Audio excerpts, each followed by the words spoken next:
first.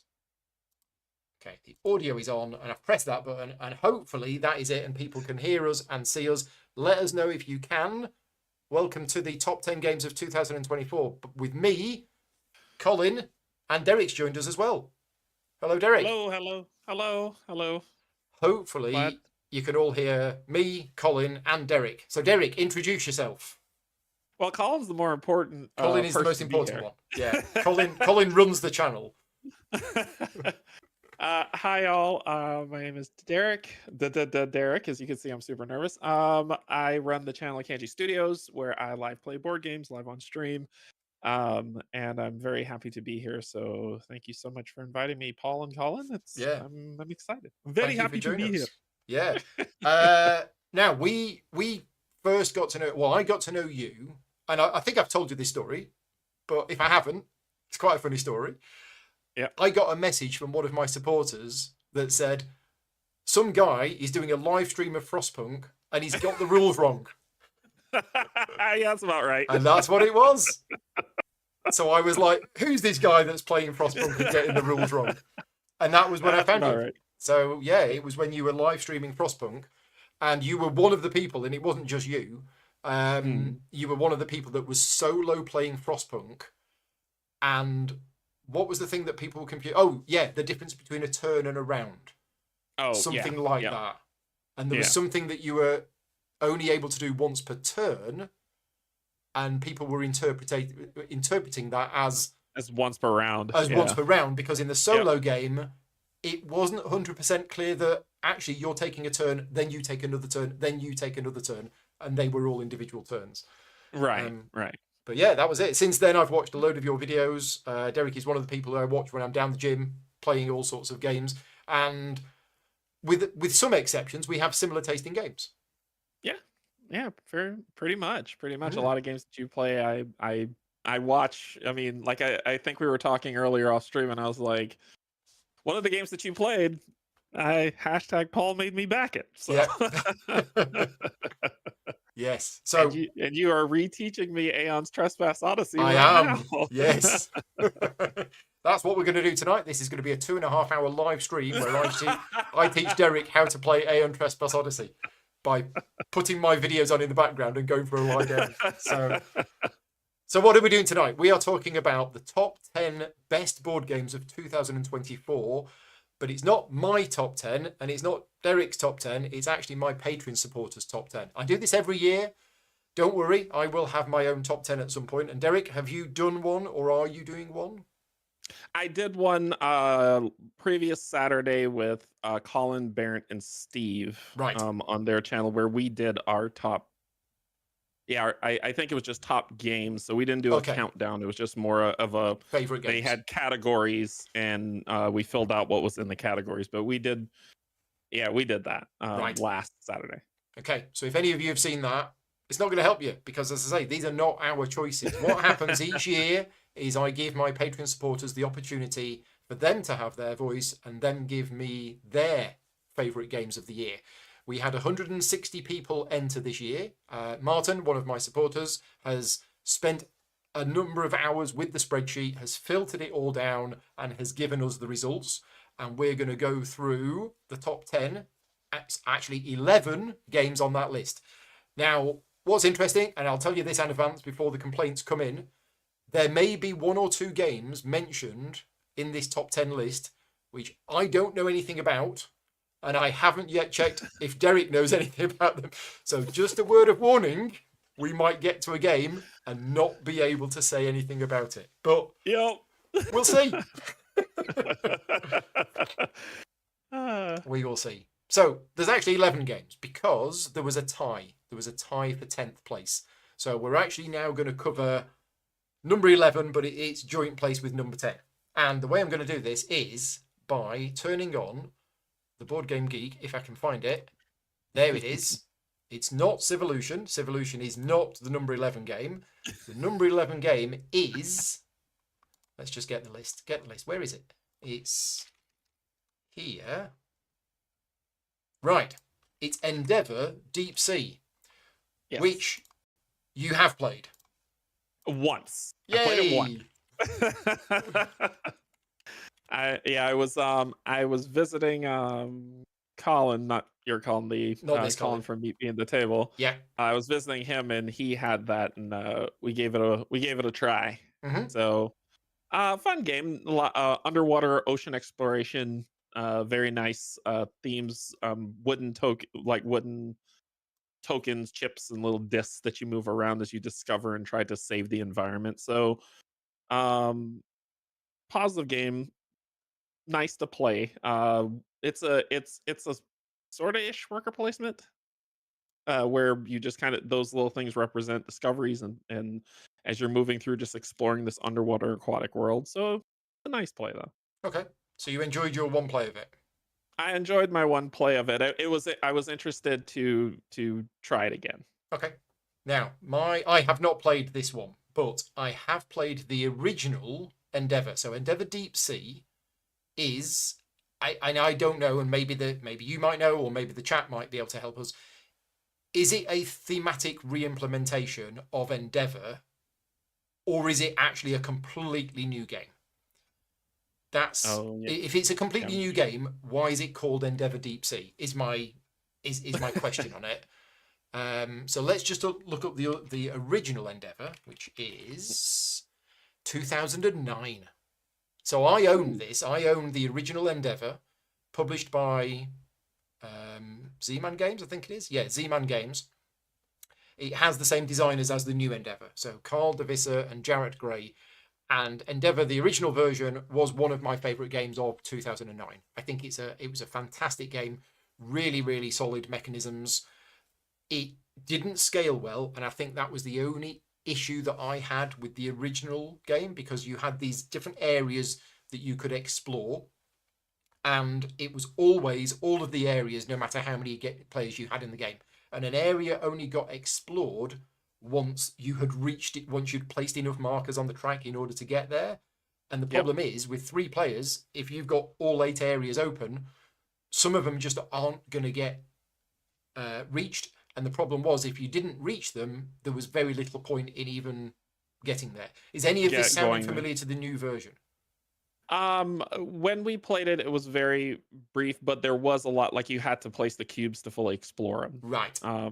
And if you didn't do that, it wasn't a good Okay. time. And how many people did you play with? We played with three. We played Okay. with three. It was a longer run game. 90 minutes sounds Okay. about our playtime of it. Right. I believe that scaling issue was fixed in the new version, but I've not played the new version. I've either not Okay. played it or I have played it and can't remember. Okay. Yeah, let's just see what the chat says. Matt's in the chat. Hi, Matt. He says it's retheming with tweaks. Okay, so fundamentally it's similar, and Fraser says they share the same core mechanics. Okay, so yes, it isn't it is correct that it's called Endeavour Deep Sea, because it sounds like it is a very similar game. Fraser's also heard that the new version is lighter than the original. Okay. Oh. I mean, I Okay. don't remember it being that complicated. There were basically 7 rounds, and at the start of each Yep. round you built a building. I remember that. And then you played cards, I think. I can't remember. It's been a Yeah, I while. think this one's a little bit more random. Okay, so Endeavour Deep Sea is a little bit more random. Okay. Yeah, yeah. But the theme of the game, let's talk about the theme for a minute, because the original Endeavour is going off and exploring, various countries in the world, and then it could have been seen as exploiting them, because by getting there you get cards with icons on. Deep Sea is presumably Okay. about more ecological, saving things and doing good Yeah, things. yeah, yeah. So you're just exploring and doing stuff more ecologically sound. It's not, oh, let's harvest this area Okay. for coral. It's more, Yes. let's discover and explore and check it out. Okay. So this is a 2024 game, and just to caveat what we're talking about here is we're talking about games which people have played, which were released in 2024. But I did allow my patron supporters to vote on some 2023 games, and that is Okay. because there are some 2023 games that don't actually get wider distribution until 2024. And in previous Okay. years, I'd excluded them because technically they were, from the previous year. But then people said, well, that's not fair because very few people got to play it in the year of release. So this year I've been a bit more lenient. So we may end up covering some games that technically are 2023 games. Anyway, this is a 2024 game, weight rating of 2.83. I personally think the weight ratings on BGG are generally accurate. Ish. The one thing I don't like about the weight ratings is I want to give decimal points myself. If a game is a 4.5, I can't give it a 4.5. I can give it a 4, or I can give it a 5. And I'm like, because there's a big difference between a 4 and a 4.5. Yeah, that's true. That's true. Complexity ratings are on BGG are kind of tough for me because it's very subjective, which is what it's supposed to be.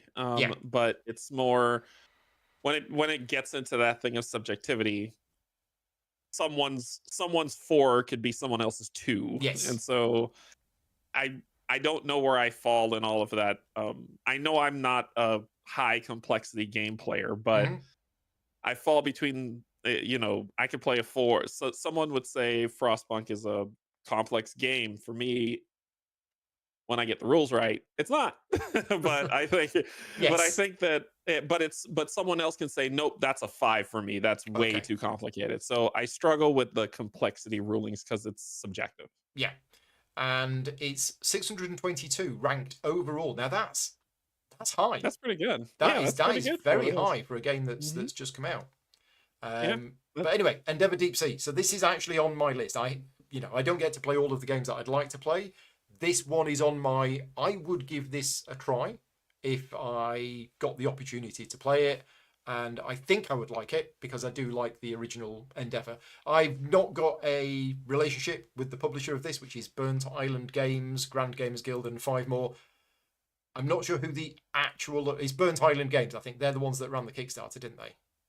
I believe so. Yeah. So I don't have a relationship with them. If I did, I'd be potentially reaching out to them and offering to cover it on the channel. But because I've still got a 2-month backlog of games that I brought back from Essen, I'll hang fire. But I definitely would try this one. Okay, so this was tied for 10th place. Oh, before we move on, we've got some comments from Patreon supporters. Derek, do you want to go first? Who said something nice about this game? A refreshing theme, meaningful choices to be made, interesting scenario-based gameplay. It is. And great production value. I think it has a great production value for the price point because the wooden pieces fit well. They look nice and cute on the table. I agree with that assessment. And I haven't played the first Endeavor that you have, so I don't. Yeah. So refreshing theme is, maybe it's not exploit, but more explore. That's the refresh. So, but Peter put that in as the comment, and it was. I can see that. I agree with that. Something he said there. He says interesting scenario-based gameplay. So it has scenarios? It has scenario. Okay. So the one that we played was just one. Okay. And that's why I said it's very hard for me to talk about it because I've only played it once, and usually I like to play it like 5 to 7 times. Yeah. But the one that we played did have a scenario set to it to try to accomplish something, but it wasn't anything vast like campaign. It's not campaign, but it's scenario based, so different. Right. Yeah. Right. And for those people who are watching who know how many scenarios are included in the game, that's what I'm curious about. Chris has also got a comment. He said they took a great game, they removed some unpleasant interactions, and gave it an attractive theme. Okay. So when he says unpleasant interactions, I'm thinking potentially player interactions. I'm not sure. I can't remember it too much in detail. Brian's in the chat. He says there are about 10-ish scenarios with different goals. Okay. That's good. Okay. Because that for me, I don't know, it adds to my replayability of the game. There are certain Euro games that I would happily play 50, 100 times and not get bored of them. And there are other Euro games that once I've played it 5 or 6 times, I'm like, yeah, I've seen this. But if you give me different scenarios, then sure. Yeah, you've got different ways of playing it. Of playing the game, yeah. So yeah, that was joint 10th place. Now the next one is something that we can both talk about. Yes. And this is Agamonia. Yep. And I will be honest with you, Agamonia it would definitely be in my top 10. We actually have an Agamonia campaign which is running right now. Me, Vicky, Mark, and Sally, we started our Agamonia campaign a couple of months ago. We intend to play it all the way through to completion, which is about 30 odd scenarios. So we will be playing Mm. it for the next year and a half, probably. Um, Okay. we are 6 scenarios in now. I'm loving it, and the others are loving it as well. Agamonia for me, I actually used the hashtag better than Gloomhaven a couple of weeks ago, and I wrote it, and I went, Ooh. really? And the more I thought about it, the more I thought, yes. So Agamonia is a 1 to 4 player fantasy cooperative campaign driven game, which is scenario based but in a campaign format. Um, there is a narrative element to the game as well. But the reason why I prefer this to certain other games, of which Gloomhaven is one, is each time you play this game, it actually feels like a mini RPG adventure. It isn't Yes. just let's read a bit of text and then let's play a tactical combat game.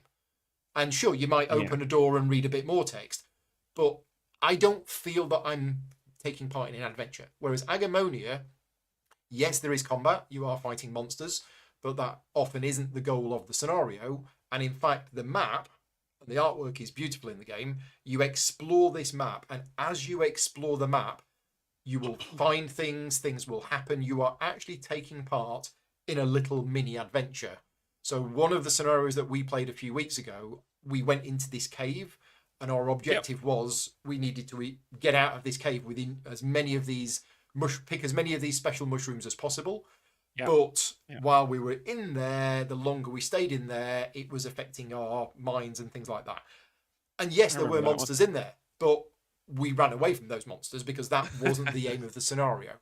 But yeah, Right. every time we play it, it's got a really good vibe to it. Now, you've played Agamonia as well, haven't you, Derek? Yeah, I have. I know the exact scenario you're talking Yeah, about. I played quite a bit of Agamonia. I like the game. The having maps and books is I don't know. To me, I love it. The right. visuals of this game is gorgeous. Mm-hmm. It is just so beautiful.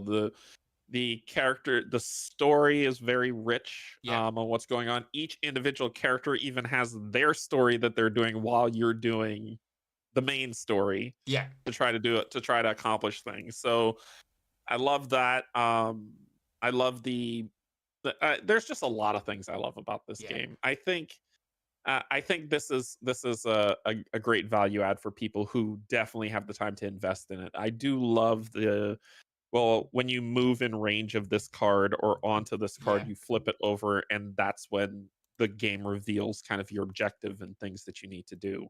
I'm the boss combat as well. I like also because it's just the cards. The card tells you everything you need to Mm-hmm. know, and you just deal with what's coming up. The chips in the the dice rolling, Oh, the chips for health and that you can use for some energy to burn them out, and then they become they're I think they're your energy as well as your wounds, I yeah, believe, right? yeah. Yeah, so you flip them over when you get hit.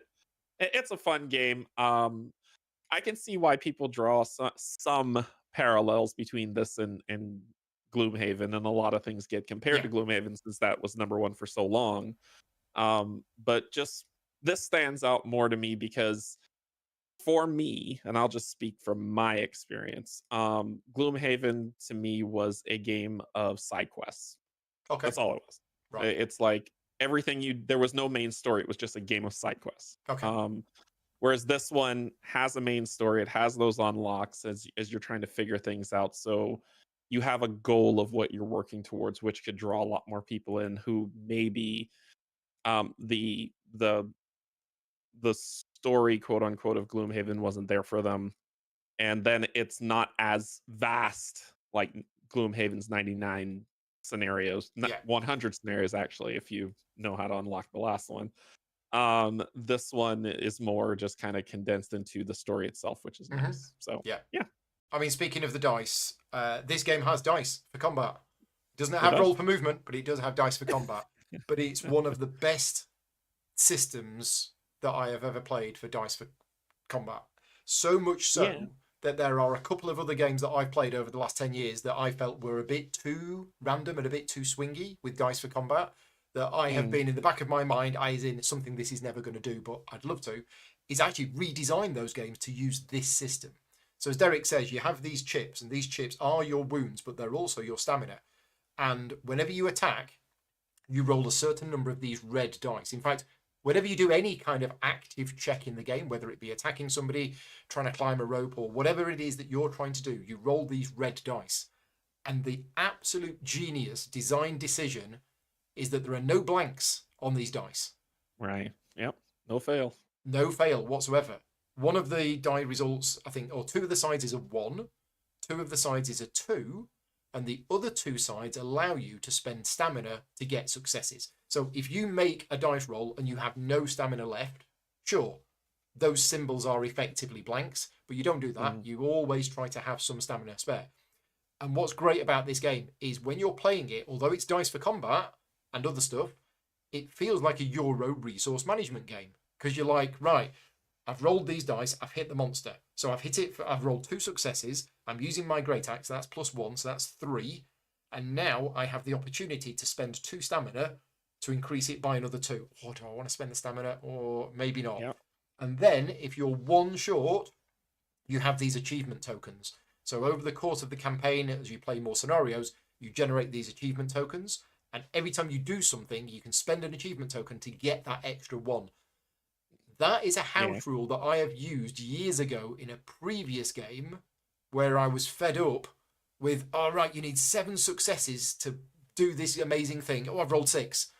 So I came up with a house rule for that game that everybody at the start of every scenario has this 1 special token and can use it at one point to get a +1 when they need it. And this game has it built in. Yeah. Yeah. Yeah, I call this system the Sadler system because Adam and Brady Sadler does this for their games constantly, where they go with the no fail dice system. They did it for Street Masters, they did it for a couple of their other games, and I just I call this the kanji proof dice system. Yes, it's great.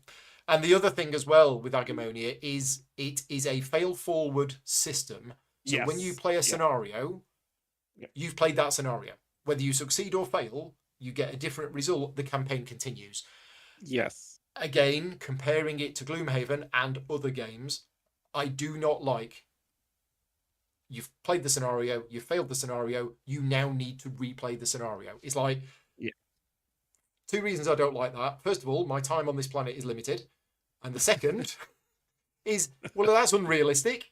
So we've gone down into this bandit lair, we've killed all of the bandits, we've smashed open the door, and then we died because the dog ate us. Right. So we reset, and the bandits have all respawned, and the door's been fixed, and wait a minute, that's not right. And I know that's how it works in a lot of computer games, but replaying a scenario is something that I generally choose not to do. Yeah. And it's tough to do when you have campaign games, right? You want to push forward.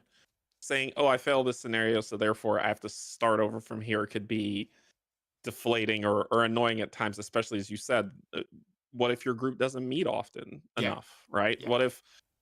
What if you're just like, no, I can't continue to spin on this cycle and I can never beat this thing. Should I give up the game because I can't get past this point? I think it's more the fail forward mechanic is definitely, it shines through on here and it works very well. Yeah, it does. So if this has convinced you to look into Agamonia more, then great. Let's see what Stephen has to say about it. Do you want to read out what Stephen has to say? Yeah, I can. Absolute value pack of adventure. Love the setting. Interesting characters with their own stories. Combat scenarios are not a walk in the park. That is true. And you likely won't fully clear them in time. Even better, playing 2 heroes.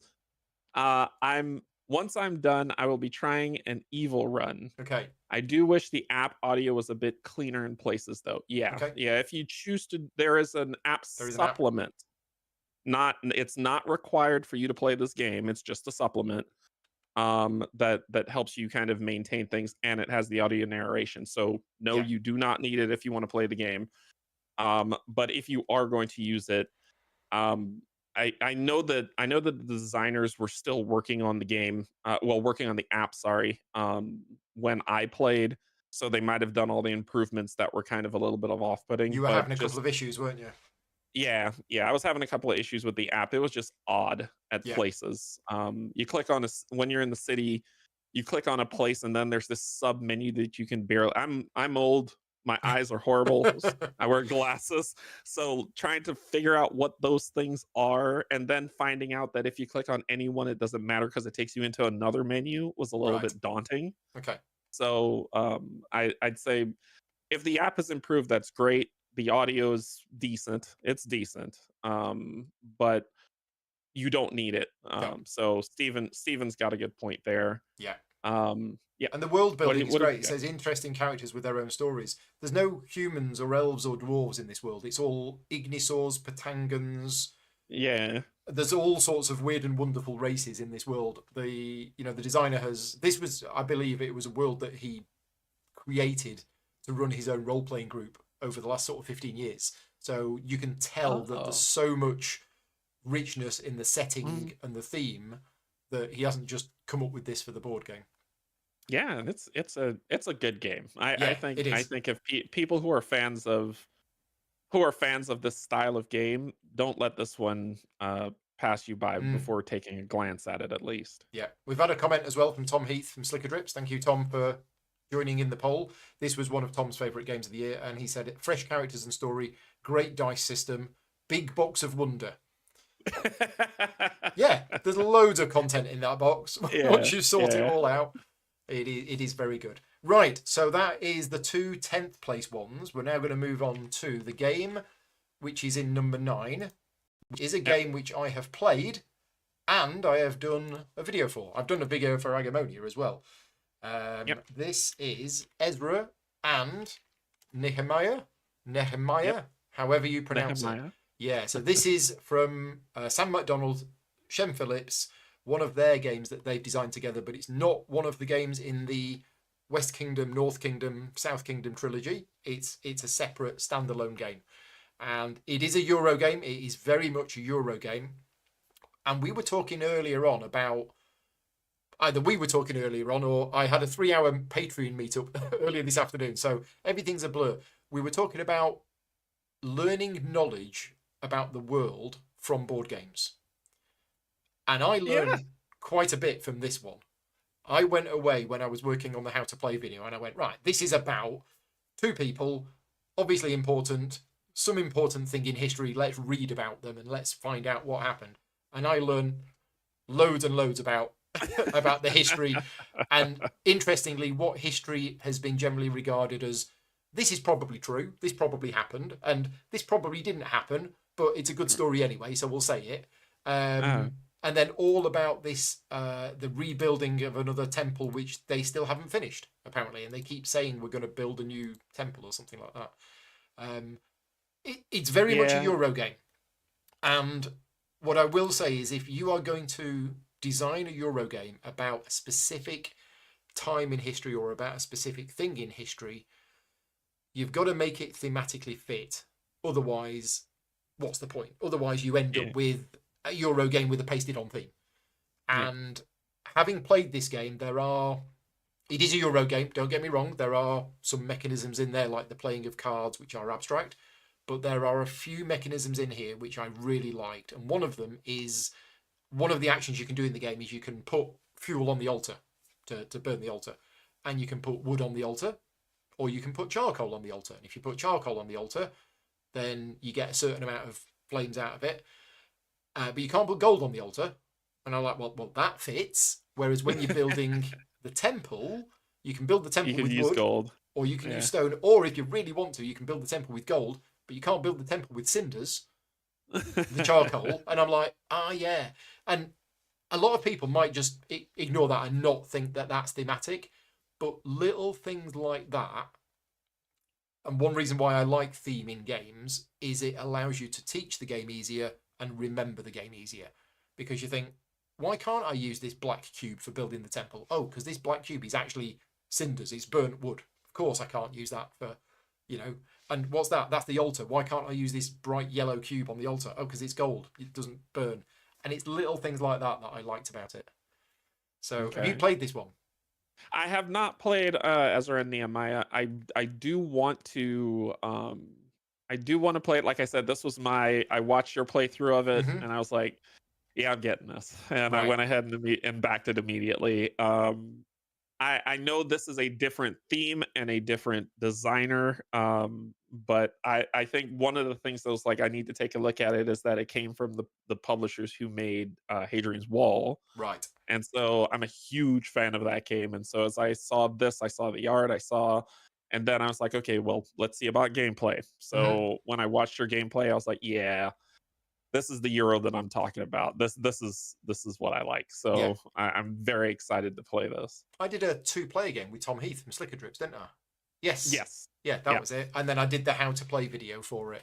Now, the one thing that surprised me is my how to play video for this game was about 40 minutes long.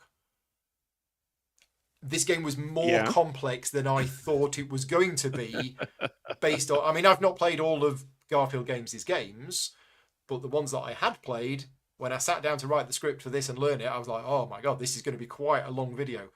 But with my how to play videos, I do tend to go into quite a bit of detail.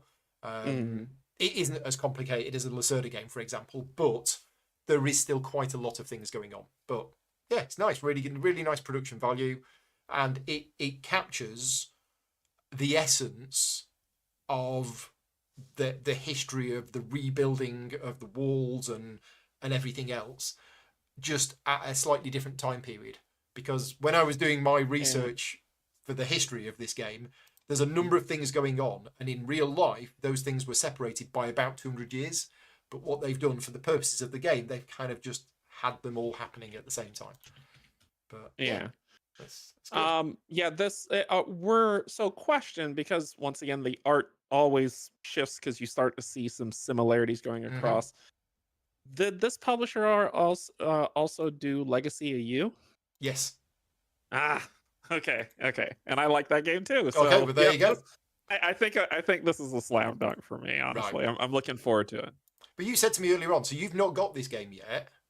No. So not yet. so because I think this was being delivered to backers in the UK 1 or 2 months ago. So I guess people in America just haven't got them yet. Which means the West Coast will get it in January and the East Coast will get it in December 2032. There's one little guy in a van driving around. we have been I don't know what's happening with deliveries on the East Coast of the United States, but it's just been atrocious. Right. Okay. So that's that one. Right. Okay. What have we got next? Oh, we got some comments from people. Tobias has got something to say about it. Yeah, I didn't expect to like it, but after 2 plays at GridCon, I realized I was wrong. Very clever. Very clever with a lot of small details, but without being fiddly. And this, like I said, I'm Sam Phillips. I think this or Shem Phillips is the one that did Hadrian's Wall, right? Shem Phillips, no, and I think that Bobby Lamb designed Hadrian's Wall. Bobby Lamb. Okay. Yes. I think this publisher seeks out those who work on these games to make them nicely tuned. So I'm excited for it. Yeah. Yeah. But it's interesting what Tobias says there. And again, I think we were speaking about this off camera just before. There's a lot of small details in the game, but he says without being fiddly. Because sometimes if you add too many mechanisms into a game, it can start to feel fiddly. And having played this game a few times, I don't think every bit of it worked. There was probably slightly outside of my preference zone for how many different things there were going on, but none of them felt fiddly. So, yeah. Raymond's also got some comments on the game. He says, the action selection is a tough puzzle to perform efficiently. Yeah, the action selection mechanism of the card playing, but you use the icons on the cards that you've previously played so that they kind of build up, is really good, and it's hard to perform that efficiently. Everything feels tight until the last turn, yet not overly punishing and quite rewarding. Another dynamic game with player interaction that creates opportunities. Yes, Although, don't partially remove the rubble from a wall without building it, because then somebody else will come along and build it. That's what I remember. Okay. How is the how is the they always have some form of soloish mode on here. Do you feel that it's done well I've not also from played what it. you've read? I've Yeah, I played was it gonna at ask if you had a two, chance to mess 3, with and it. 4 Okay. player. I've not tried Okay. the solo mode yet. But if anybody Okay. in the chat has played the solo mode for this, let us know what you think. Okay, Yep. so we're going to move on to another game which I have done a playthrough for, and I have done the how to play video for, and I would have been very surprised if this wasn't on the list. And Vittel will be very happy, although he will be unhappy that it's not higher. It is Inventions Evolution of Ideas. So Vittel asserted a game that was released in 2024, but I don't know if people have it in America. They might do. They might not. They did have it over here. I have not played it. Right. So this one I'll kind of let you lead. Lacerda Games, I haven't stepped into that world yet. Right. That is But a world that if you ever want me to introduce you to it, then I'm more than happy to. Of course. So there's a story behind this game. Vittel might not remember this story, but I'm going to claim partial design credit on this and try and get some money out of Eagle Griffin Games, because Civilization style games are some of my favourite games of all time. I grew up playing Avalon Hill Civilization and Advanced Civilization, loved through the ages, and Civilization style games, both in board game form and computer game form, I absolutely love. And I've had a personal and professional relationship with Vittel that goes back about 10 years now. And about 5 years ago, I said to him, why don't you do a Civilization game? Because that's my favourite genre of game. You haven't done one yet. Please, can you make a Civilization style game? And he said, I don't want to, because Vittel doesn't like conflict. And you will notice that in any of his games, there is no fighting. There's no war. There's no aggressive actions. There's none of that stuff in any of his games. And a fundamental part of most Civilization games is that there is some kind of conflict, whatever. And he said, if I ever do a Civilization style game, it will be about the technologies that the human race has developed. And here we go. 5 years later, Inventions Evolution of Ideas. Now, games, Vittel didn't wait 5 years and then design it. Vittel's been working on this game for about 3 years. And what we have now is we have the final version of the game. And it's a good one. It is your classic Lacerda heaviness. So there's a lot of rules. And, Vittel will hate me for saying this, but pretty much all of his games, I feel, could do with 10% taken off. Okay. So this game, there's a lot of this game that I love, and there's a lot of this game that I think works really, really well. And then with every single one of his games, I get to a couple of the rules, and I'm like, really? Does it have to be? It's just a little bit fiddly. And you speak to Vittel, and he says, no, that rule absolutely has to be there because of this, this, and this. And I'm like, okay, I believe you, but I'm trying to learn the game and I'm trying to teach other people how to play. And there's one part where you teach it and everybody stares at you and goes, can you go through that again? But it is a good game. I do enjoy it, and I like the fact that he has done what he set out to do, which is a Civilization style game, but about the technologies that the players that the human race has created.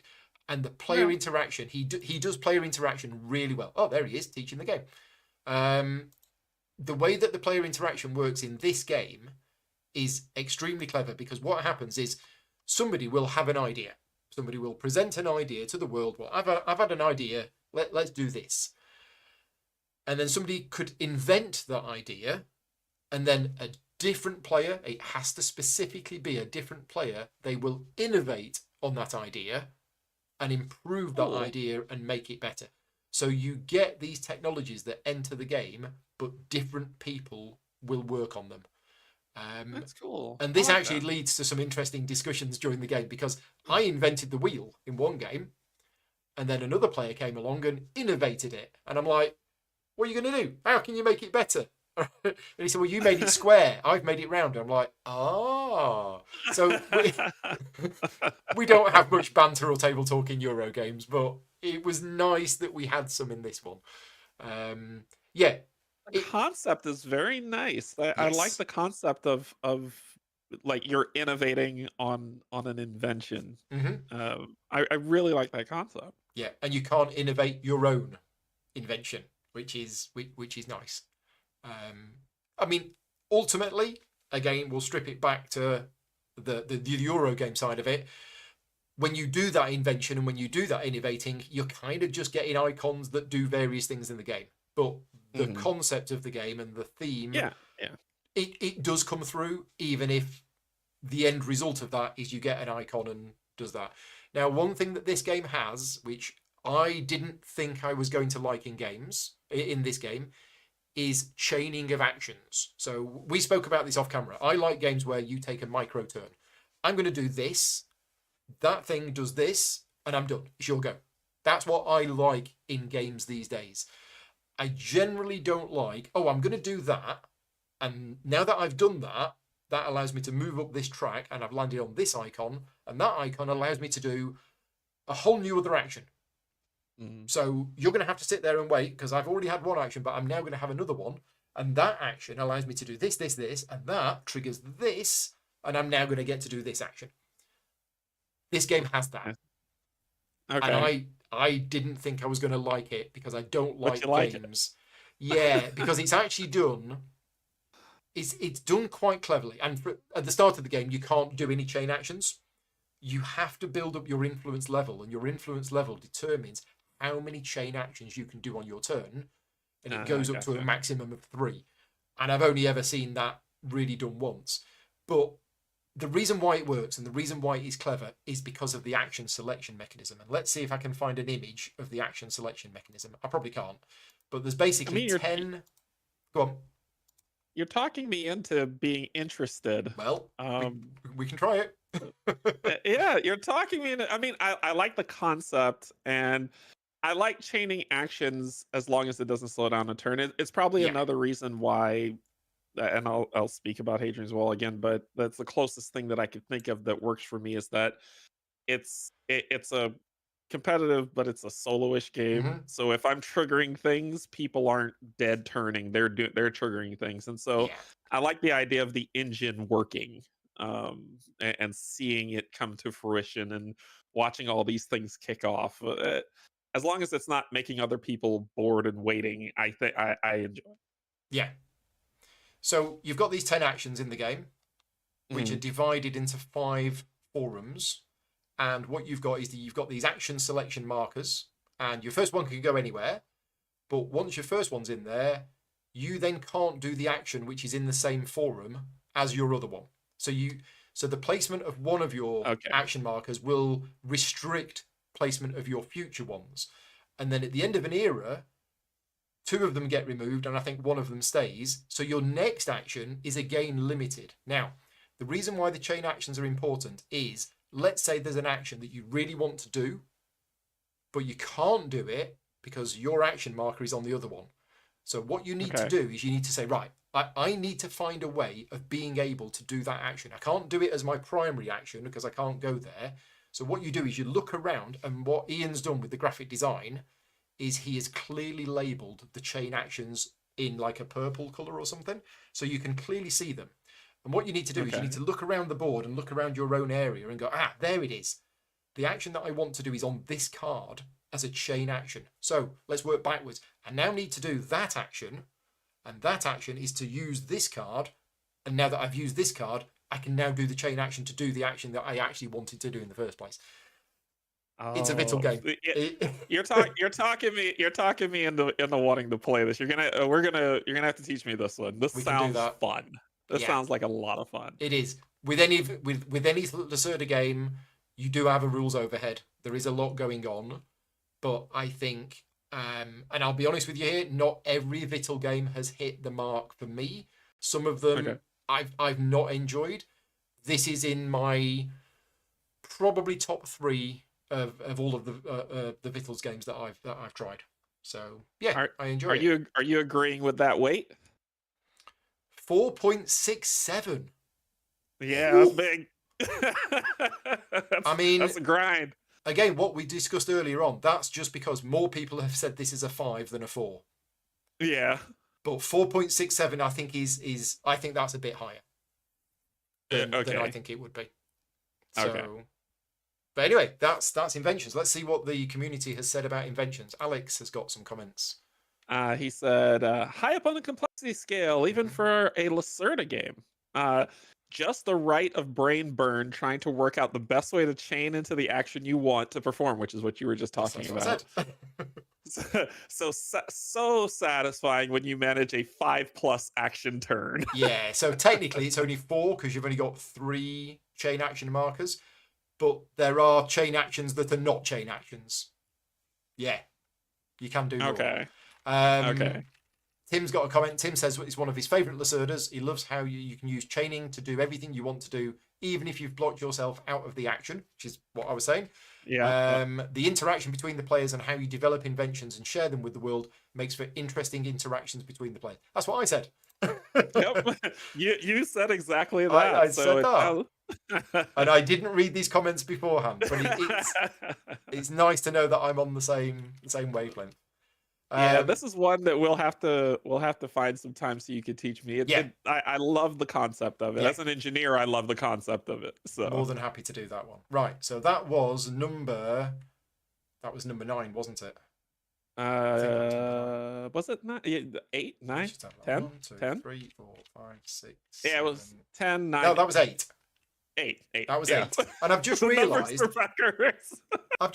I actually spent about 20 minutes this morning setting up a fancy system to put things on the screen to announce the numbers. And I'd completely forgotten about it. And you didn't do it? And I didn't do it. So I'm going to do that now for number Okay. 7, right? All right. If this is going to work. Let's see it. Hang on. How did I do it? I've completely forgotten. I did this morning. Oh, is it there? No. I think I've forgotten it. It's all good. It's all good. Yeah. No, don't worry about it. I'll do that All next time. I've got this fancy thing that comes across the screen and says number 7. Oh, nice. Yeah, I'll tell you what. I'll just use Colin. Number 7. There you go. Number Right. 7. So number 7 is Now I'm hoping that you've either played this one or you know something about it. I know something about it, but It's I haven't played it. Harmonies. But I do know. Yep. Okay, Yep. I haven't played it and I don't know very much about it apart from it's quite light. It is a lighter game. Okay. It reminds me of games like Calico. Not played that either. That's the cat one, isn't it? or Cascadia. Not played that either. It falls into that realm for me. It's basically you have these. You're putting animals in ecosystems and building up the ecosystems around Okay. them. That's kind of the name of the game. Right. It's when you start off, you get to choose a set of animals that you're going to select for, that you're going to try to build up an ecosystem for them to be in. It's supposed to be mellow. It's not one of those games where it's, oh, we have to rush and time's running out, we're gonna die. It's more Okay. just mellow play, in the same vein as Calico, Right. where it's just you just kind of enjoy. You place these cubes down, you get these cards that you put on, and you put these tokens on, and those tokens represent the environment that you're building. And there's stipulations around how the tokens can be placed, what can go next to them, so it makes you think about how you're going to build these things up. But it's like I said, it's a mellow game. As you can see, the weight on this one, someone's saying it's a 1.99, or a group of people is 1.99. So Yeah. if you're going to get this, you're not getting it because you want the complex brain burny feel. You're getting this because it's cute and it's mellow, and you'll just have a good time playing. And it's not long. It's not a long game at all. Yeah, it says 30 to 45 minutes, and it was a Spiel des Jahres nomination for this year. So it's, I mean, the way you described it, comparing it to Calico and Cascadia, it seems to fit in that same category. One thing I really like about this game being on my list is, I think it's fair to say that a lot of my Patreon supporters, and again, this list is from my Patreon supporters, their votes have made this list, is they're Patreon supporters of mine because they like the content that I create, because they watch my content, and they like similar kind of games. So we're talking medium to heavy Euros. And the ones that we've covered so far, Inventions, Ezra and Nehemiah, things like that. It's really nice that we have something on this list which is not a 3-hour heavy Euro. That's true. That's true. That's true. So Yeah, because Scott said that it has it's great spatial abstract with a really nice dynamic goal system, okay, and it does because the goals vary based on the habitat that you're making for the animals that you're gonna put that will be living in them. right. So it's always something just a little bit. I'm not gonna say always different, but a little Yeah, bit different. And the art on the cards is the just art's gorgeous. pretty. Yeah, so the artist is Maver da Silva. The designer is Johan Benvenuto. Okay. Has he done anything else? Oh, yes. Uh, Oh, did he design Secret Identity? I've got that. That's I a really don't good I don't game. know that one. I Yeah, don't that's know like a that one. fun, silly party game, but it's really good. Okay. So, yeah. Okay, well, yeah, it looks like he's done a lot. So, yeah, there we go. That is Harmonies. Have we got any other comments? Yeah, You got to cut. Josh. Yeah, Josh Josh. has said the Josh. three-dimensional nature of Harmonies is immediately thematic, immensely satisfying, and results in that satisfying moment at the end of the game where each player can admire the meditated little environment they've built. Yeah, the ecosystems. Yeah. Of the multiplayer solitaire spatial puzzle subgenre, brackets, Calico, Cartographers, Cascadia, etc., Harmonies has become my favourite. So, and somebody said, is it on Board Game Arena? And it looks like it is. So, yeah, I might have to be taught how to play that game because I haven't played Cascadia, I haven't played Calico, and it's not that I've got anything against these shorter, lighter games. It's just I haven't got round to trying any of those. To trying it out. Yeah, I Yeah, get that. I get that. yeah. Right. Okay. So next up is number 6. There you go. It's much better than a fancy animation. You gotta just say number 6. Number 6. Now, this one I have not played. neither have I. I've not played. Neither have I. Okay, this is gonna be an interesting discussion. And so I haven't played Arcs. I know a number of people whose opinion I trust and value who have said that this is their number 1 game of the year and has straight away made it into their favourite games of all time. I have no desire to play this game at all because most of the people who know me, even the people that have played this game and love this game, have said to me, you're not going to like this game. Okay. And I've gone, okay, why? And they've explained what can happen in the game. And I've gone, yeah, no, that doesn't sound like my kind of game. Then I had a little bit of not a conversation with, but I'm part of the Board Game Barbecue Discord server down in Australia. Ian O'Toole's a member of that Discord server. Ian played this game. He told me his thought, or he posted about his thoughts on the game after his one play, and I went, every single word that you've written, including the full stop, makes me not want to play this game. There was so many things about the way this game was described, and not just one person, but from multiple people, that have said to me that this is not my kind of game. Now, on the flip side of that, you have another group of my friends that say, Paul, you've got to see it for yourself because you might love it. And I'm like, oh, again, going back to the whole time is limited thing, I've kind of made my decision that I'm happy not knowing with this game. Okay. Because of everything that people have said about it. Even Def, who's in the chat, thank you, Def, for joining us. He says, I don't think this is Paul kind of game. And Def says it's his game of the year and he's played it 30 times already. So Def is a classic example of one of the people who I'm saying whose opinion I really respect, who has told me, you're not going to like this game, Paul. So what have you heard about it?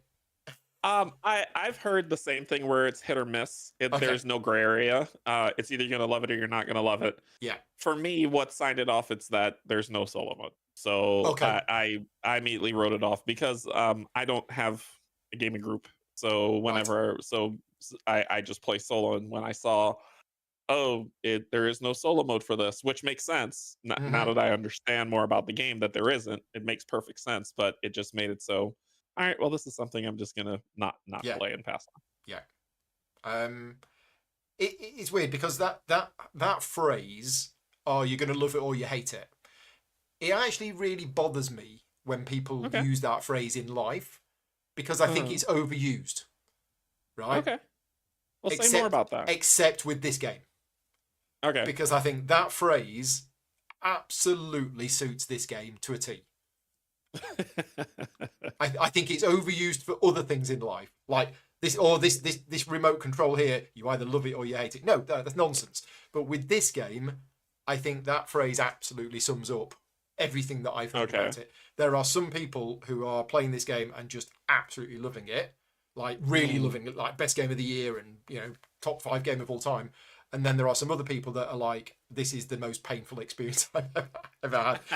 And that's what's fascinating about this game is, and all credit to the designers and the developers of this game, because even the people that that have told me a bit about it, what they've managed to do does sound really interesting and very, very clever in the way that they've done it, but it just isn't for me, I think. So yeah, that's Arcs. Has talking about it changed my mind? No. let's play Frostpunk instead.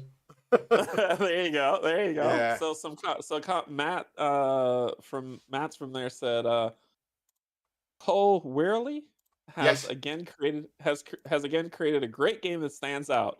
Yeah. Arcs uses a variant of trick taking as its robust core mechanic, but allows that mechanic to branch off into different directions and fuel a myriad of story arcs, events, and player interactions. Arcs can be ruthlessly fierce, frustrating, immensely enjoyable, swingy, and chaotic all at the same time. No thank you. But most of all, it creates memorable moments and spurs discussion. Arcs is not for everyone, but it is a game designed to admire and a game that will stick around for a while. Yeah, I think it will, based on the popularity that it has. And yeah, I think a lot of people, I think even if I'm not going to like the game, I think it is a game that I can stand back and admire it, because as I say, the huge the love that the game has got from a lot of people, they've done something right. And I remember having a conversation with Vlada Chvátil many years ago, and Vlada wants his entire design philosophy is he wants to design a game which for some people is a 10 out of 10. He doesn't want to design a game which is across the board a 7 out of 10 or an 8 out of 10. Oh, I see. He doesn't care if 90% of people rate it 1. If 10% of people think it's a 10 out of 10 game, he's happy. And I think that's where this game sits. He's done something special with this game, and they've absolutely hit the nail on the head with what they were trying to achieve. And that appeals to a certain group of people, and they're able to understand it and love it. And then there's the rest of us that are like, no, I'm not going to bother with that. I remember a friend of mine, that group, friend of mine, Mark, who's got it, and he was telling me about it. He's one of the people like Def that said, I love this game. This game is amazing. It's genius. Paul, you're going to hate it. And he said, Alan came round last night and we played Arcs. We spent 2.5 hours literally just beating each other up over one part of the map. And it was just stupid and chaotic and fun. And we were just beating each other up for the fun of it. And we destroyed this and we wrecked the galaxy, or we did something else. And we ended within a point of each other. And they had a great time. If I was at the table, I think I'd have had an awful time. But they loved it. And they said what the chaos. They said what Matt said. That it was absolute chaos. What was going on was total chaos. And it felt out of their control, but it told this amazing story, and they absolutely loved it. Okay. Stevie's played it as well. Stevie says that he usually hates direct confrontation games, especially when there are dice involved. But he says the tightness of the board and the ease of quickly rebuilding, plus the chances that immediate retaliation is not possible, all flip all of those things that he avoids on their head. So Stevie has been brave, because I think he had the same reservations that I did, but he went into it, and it actually worked out for him. We have an extra comment. We have a bonus comment just for this game, because this game also comes with an expansion which gives it a campaign mode. And I remember seeing lots of posts about the campaign mode. Some people saying that the game without the campaign mode is nothing. the campaign mode is where the game really kicks in. I don't know. But Okay. Bill says it's so different from the base game, it deserves its own space. It's innovative, bewildering, and intense. It will never play the same way twice, and is a genuine campaign game that is replayable in one long session. Yeah, I believe a campaign game might be 3-4 games or something like that. So it's not a massive campaign, and you could, if you wanted to, sit down in one day and play the whole campaign. So Okay. I mean, I love the fact that people love it, but I'm still in the I'm not sure I'm gonna. I don't want a painful experience. The question so is, so will both of okay. us be okay dying without playing this game? Yeah, Are we? I'm good. Yeah. Okay. And I'm that's good. because we are blessed by hundreds and hundreds of other great games that we love.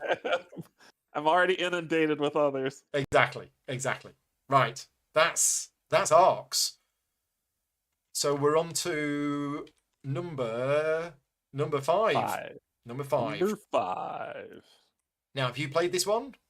Nope. You haven't. All the way up the row. I'm gonna go with a bit. No for the rest of it. But Okay. I've watched you play them. You've watched me play them. So this is a game Yep. which I have played quite a lot. This is Unconscious Mhm. Mind. I covered it when it was on Kickstarter. I did a little bit of development work on the game for them. I've done the official how to play videos because they wanted me to do Yep. base game, expansion, another expansion, solo mode, modules, all sorts of things. This was a big Kickstarter, the follow-up to Endless Winter from the same publishing company.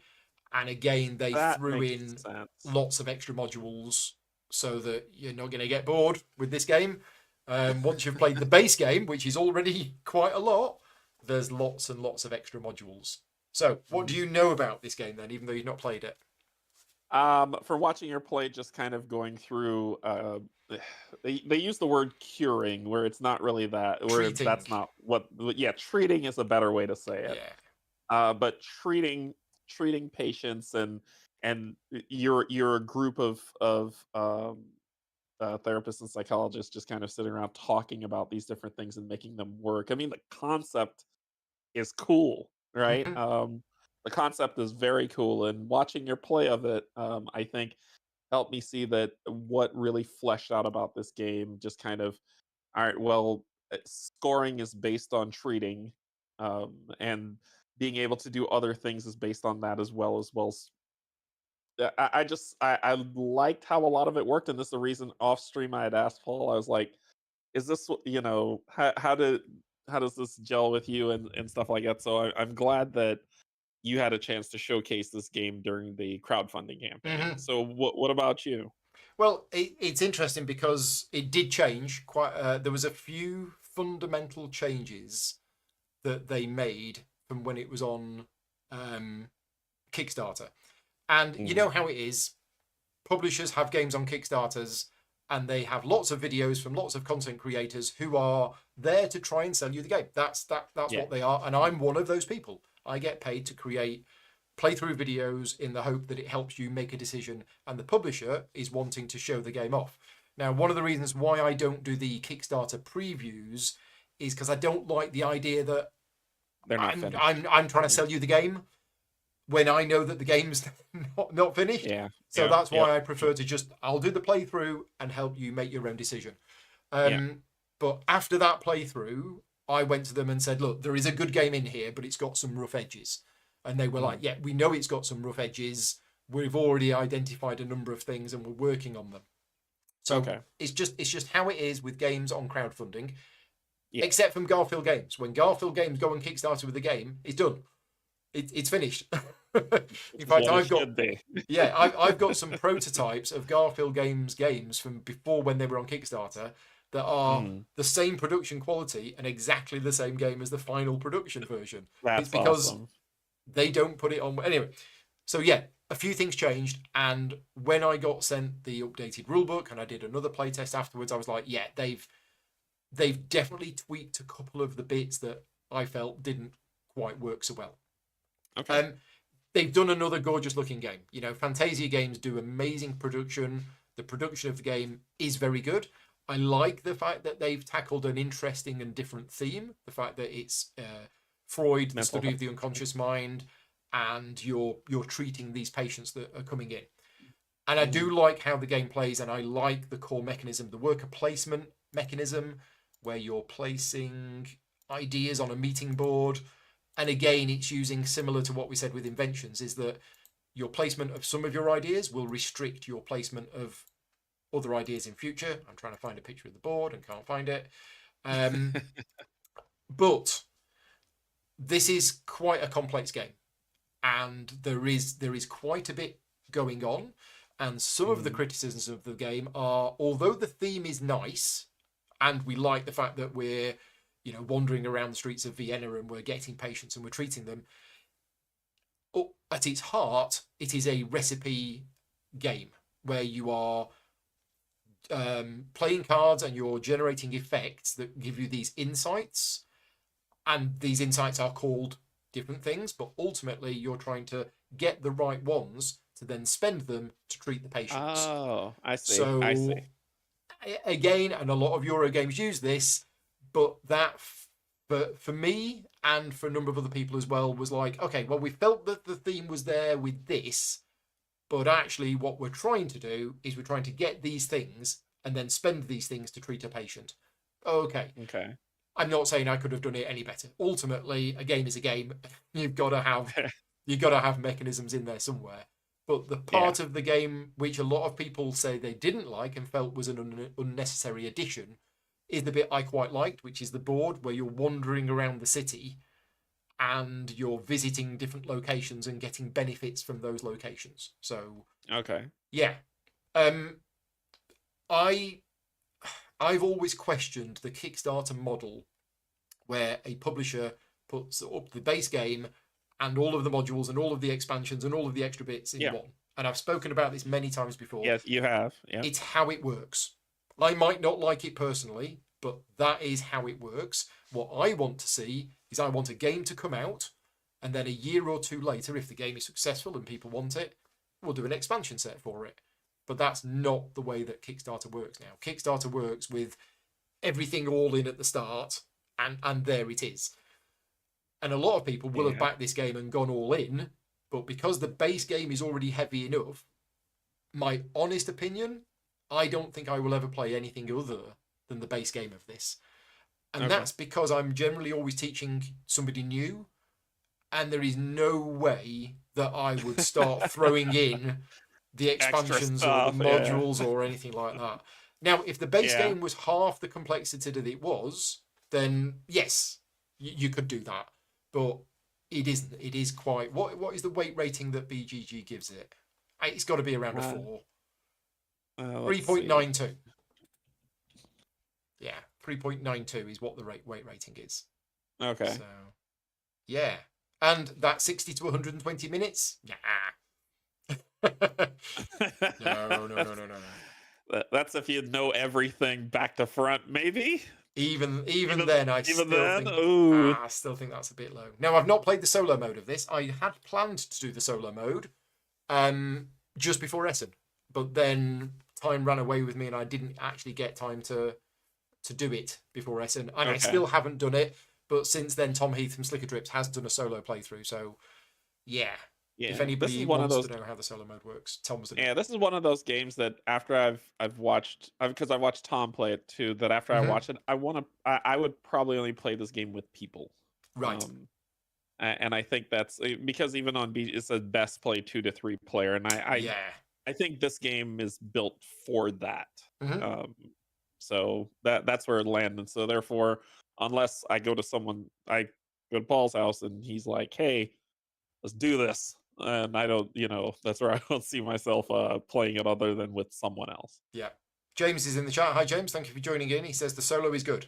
Yeah, James Okay. has covered this and has mentioned it. So yeah, Okay. Mm. that's unconscious mind. Right. Yeah. So we are. Sean had a comment Oh on it. yes, comments. Yes. He said best Euro worker placement of the year. Hmm. and the perfect sweet spot for 2 players watching Yeah. a quality production thematic game with really cool decisions. Yeah, the decisions are cool. And having played it at 4, I don't think I would want to play it at 4 again. It was just a Okay. bit too long, and an individual player's turn when they're triggering 6 different effects that they can choose what order they do them in, it can drag a little bit. So yeah, I've played it with Okay. 3 a few times, and that was better than at 4 for me. Okay. Brenda's also got a comment. Brenda says this game has so many ways to get points, and yet the decisions are very intuitive, and the AI is really easy to manage, presumably in the solo game, and yet challenging as well. So Okay. okay, cool. Right, so we are now up to Number 4. 4. Number 4. Number 4. So you've not played this one either. No, but I'm a huge space nerd, so when I saw the name, I was like, "Ooh, I want to know about Yeah. this." So number 4 is Shackleton Base. Now, Shackleton Base, the first time I played this was at a convention called Manacon in the UK in July, and I'd been sent an early copy of it. It was a Okay. production copy of the game, so it wasn't a prototype. And I sat down on the last day of Manacon with 3 other people, and I said, "Look, I really want to play this game, and I don't know how to play. Are we okay all sitting down and learning it together from the rulebook?" And we did. And that's what we did. On the last day of the convention, we sat down, 4 of us, learnt the game from the rulebook and played it. And I think 2 of the people said that this was the best game they've played the whole weekend. Wow. Yeah. I knew from my first game, even when we're like halfway through the first round, I was like, this is good. This is a good game. So I Okay. knew that this was going to be a good game. I didn't realize it was going to be this high on people's list.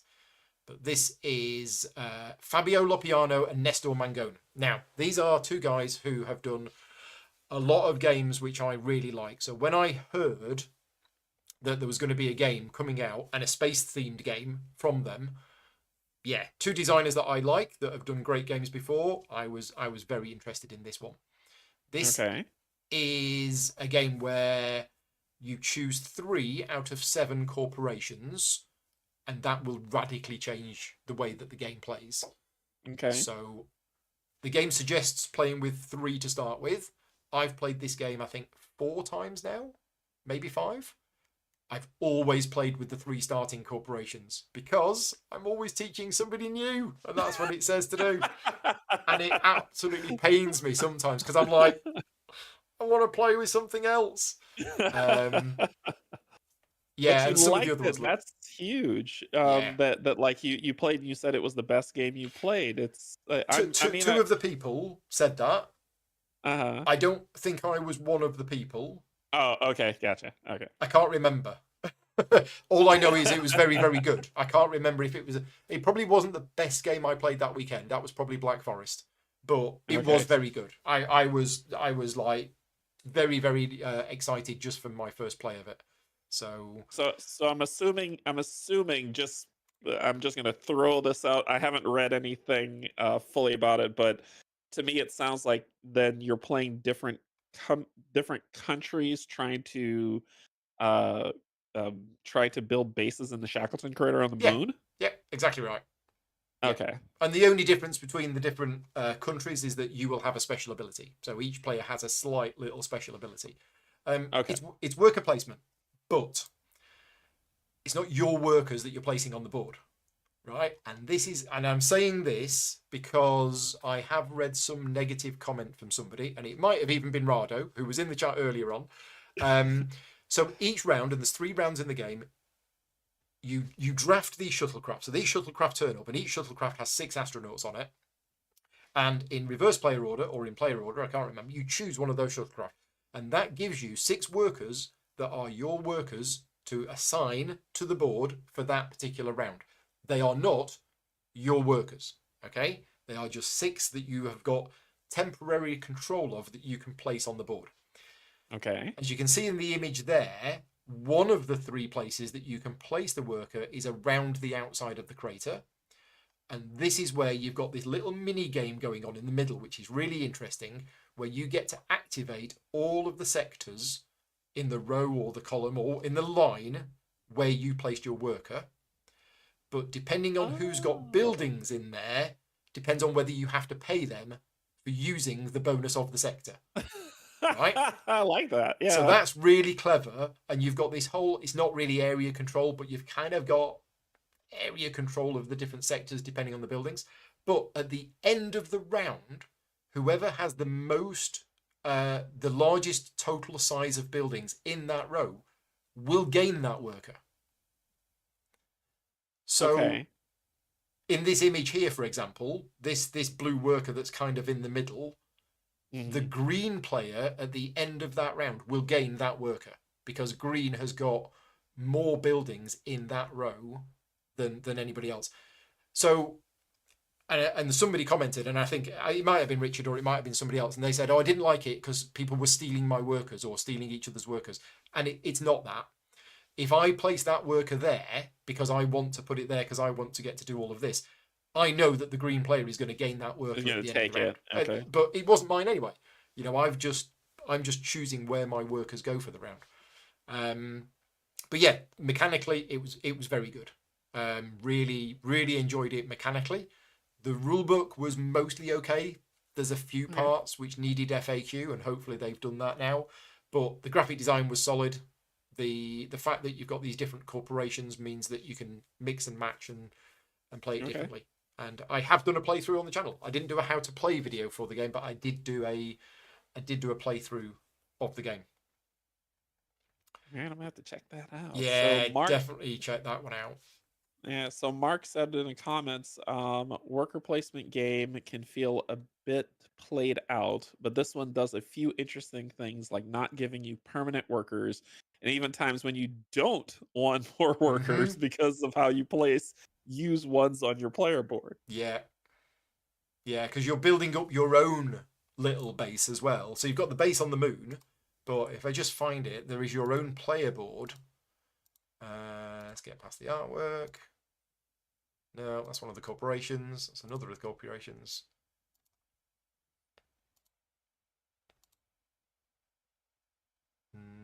What's that? Yeah, that's another of the corporations. Yeah, trying to find the player board. No. Anyway, you've got your own board, and Yep.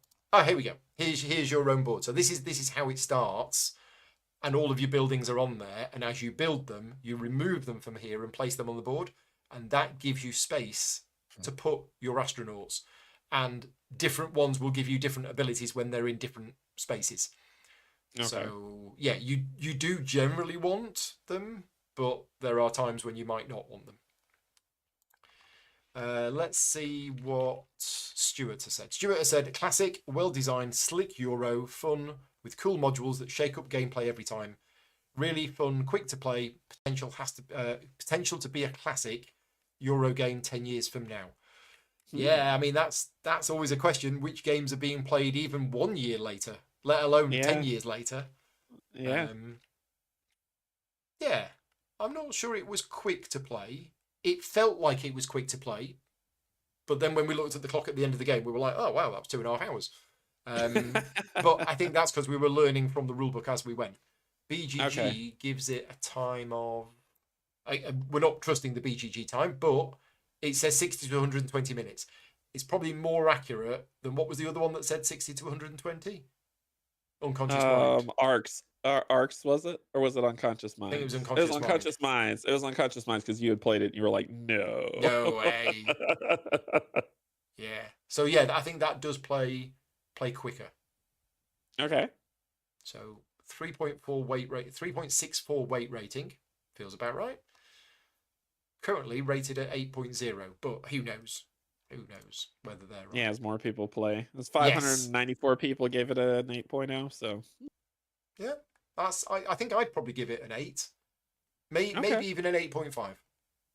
Yeah. Yeah. I really enjoyed it. Right. The top 3 are of no surprise to me. Without looking at this list, if I was to have guessed the top 3 games of my Patreon supporters, the ones that have voted, it would be these 3. It would be these 3. It would be these 3. Because remember, we've got an active Slack channel. There's a lot of discussion of games, and I get to see what other people are playing and other people are talking about as well. So, number 3 is Andromeda's Edge. Very highly anticipated game because this was a Kickstarter game that had a lot of buzz, and I can't even remember when it was on Kickstarter, but I remember seeing it at the time. I remember contacting Cardboard Alchemy, Peter from Cardboard Alchemy, and said, look, I know I've missed the content creators that have all covered the game during the Kickstarter, but I would love to cover this game when it is actually, out, properly out, being delivered and everything else.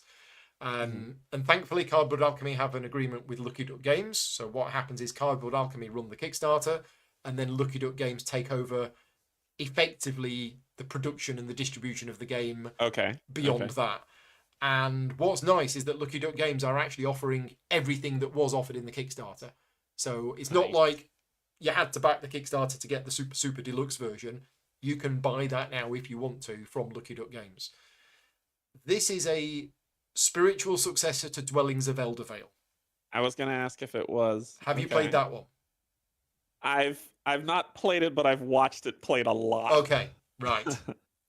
From what, other YouTubers or seen other people play it? I there's every now and then when I get out and about, I'm able to I go to some meetups, and this game is always at those meetups. Right. And it's always out, it's always being played. People love Dwellings of Eldervale at that meetup. Right. Which is good to know. And Andromeda's Edge is better.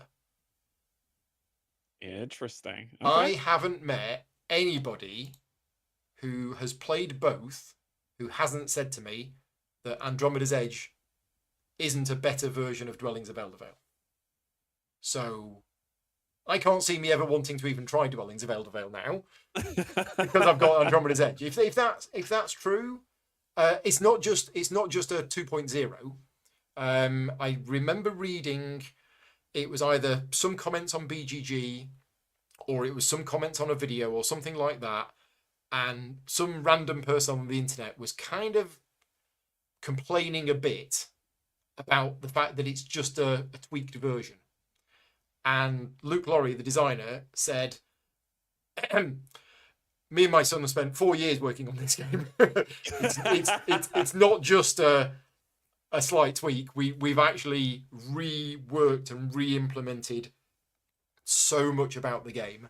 So it is a re-implementation of. It does share a lot of similarities, but they didn't just, a lick of paint here and, sand a bit down here. They actually worked on it right from the start. But yeah. Now, what's interesting about this game is that a good friend of mine and very famous games designer, David Turksey, made his feelings on Dwellings of Eldervale very public. Yeah, that's true. and he did not like Dwellings of Eldervale at all.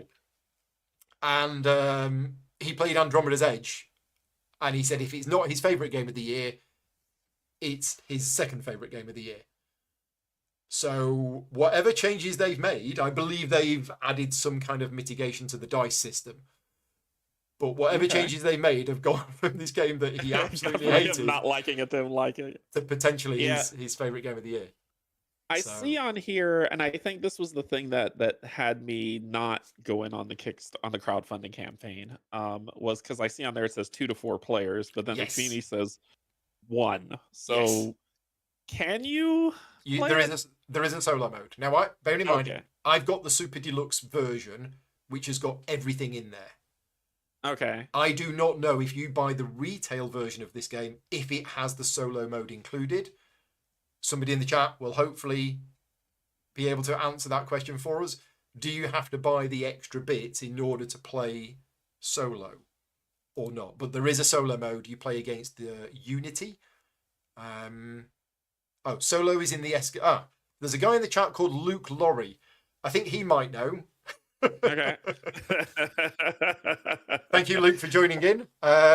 He obviously was aware that we were going to be talking about Andromeda's Edge. So it's in the escalation expansion. There you go. Yeah, Luke, I'm interested. I'm interested. I'm definitely interested. I like space sci-fi themed games. I've been searching for one for so long. I'll tell you what. Let's make a deal. Okay. Let's play it solo together. Okay.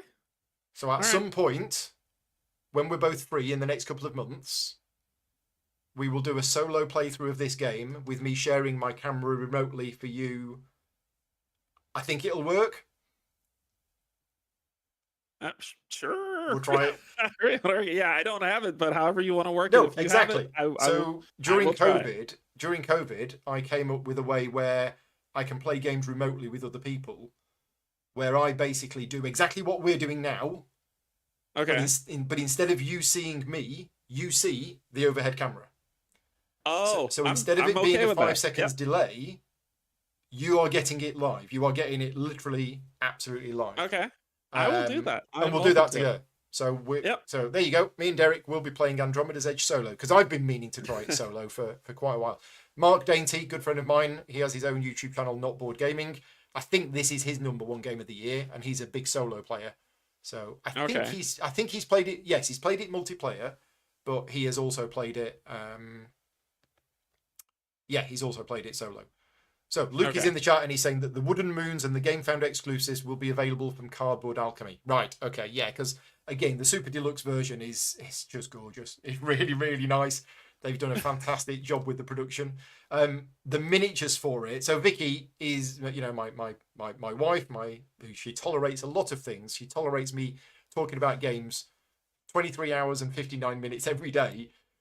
She's not really a gamer, but when Uh-huh. I got the deluxe version after doing the unboxing video, I went in to see her with the miniatures and said, "Look at these," and she was like, "Wow, these are really, really nice."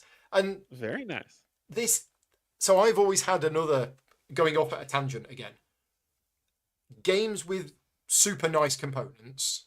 There is a fine line between this is actually making the game more enjoyable to play because it looks gorgeous and it's adding to the immersive feel, and Mhm. this game is overproduced.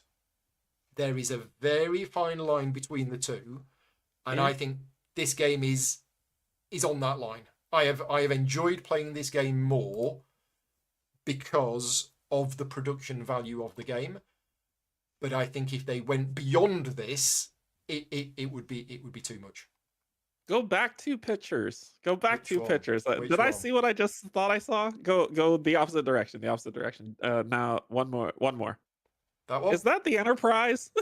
Oh, they well, it is a spaceship that looks remarkably a little bit like me. And Yeah, I love it. I love that's kind of been worked in as well, yeah. to pull it in. I like that too. When I It's the saw it, I was like, wait research a ship. minute. And what they've done is Ah, they've actually incorporated. So you choose a faction to play in this game, and one of the factions that you can play is sort of based on Dwellings of Eldvale. And okay. another of the factions that you can play in the game is the Flame Keepers of Drakinara or something, because Flamecraft with the cute little dragons is another game from Oh, Cardboard Alchemy. gotcha. So one of the Gotcha. factions that you can play in this game is the dragons from Flamecraft, and they get a unique upgrade to their spaceship, and their research ship, which is the one that looks like the Enterprise, is the Plushy Prize, and it's basically this cute spaceship that the enemies ignore because it's so cute, and it's Because it's so cute. yeah, it's very good. So we'll do this. We'll get a solo game of this done. Yeah. And yeah, Andromeda's Edge. I am 4 or 5 games into it now, and I want to play it more.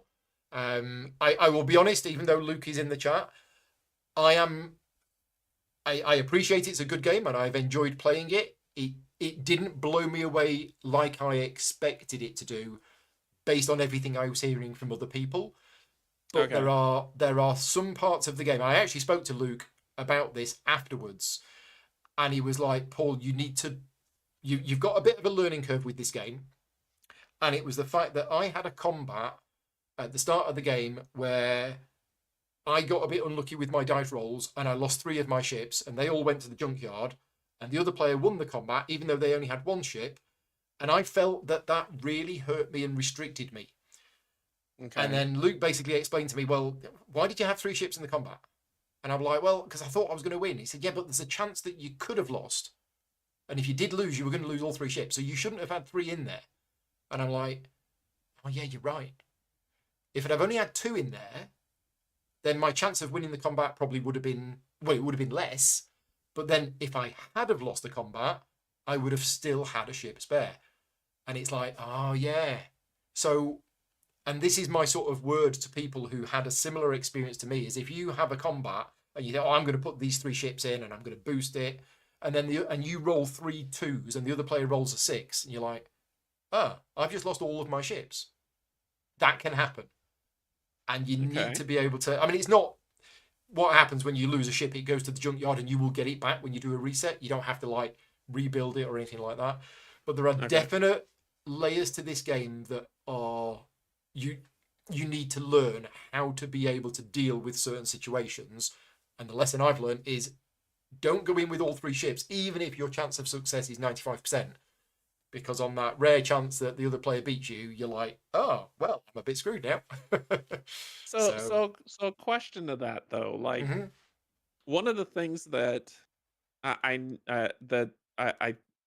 cautious about, and I'll say I'm cautious about is, maybe this is not what you're describing, but it's what I'm processing. So so correct me if I'm wrong here. But one of the things that I run into is when someone makes a game where they want you to do something specific instead of allowing you to strategize around multiple different avenues to success.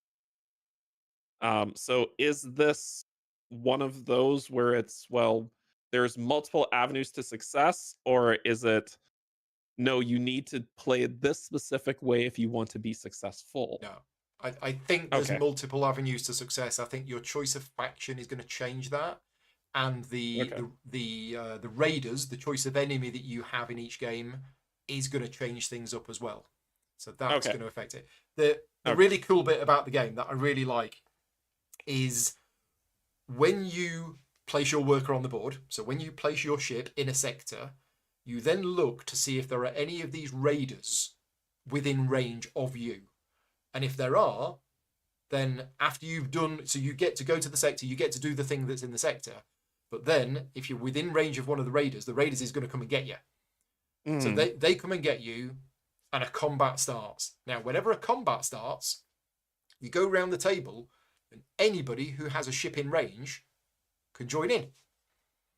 Except we're not friends. We're not allies. So what happens is I go to a particular planet, right?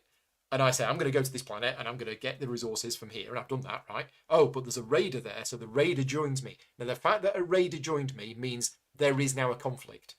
So the first step of conflict is we go around the table, starting with me. Do I have any other ships in range that I want to bring in to this conflict? Oh, yeah, I'll bring this one in as well.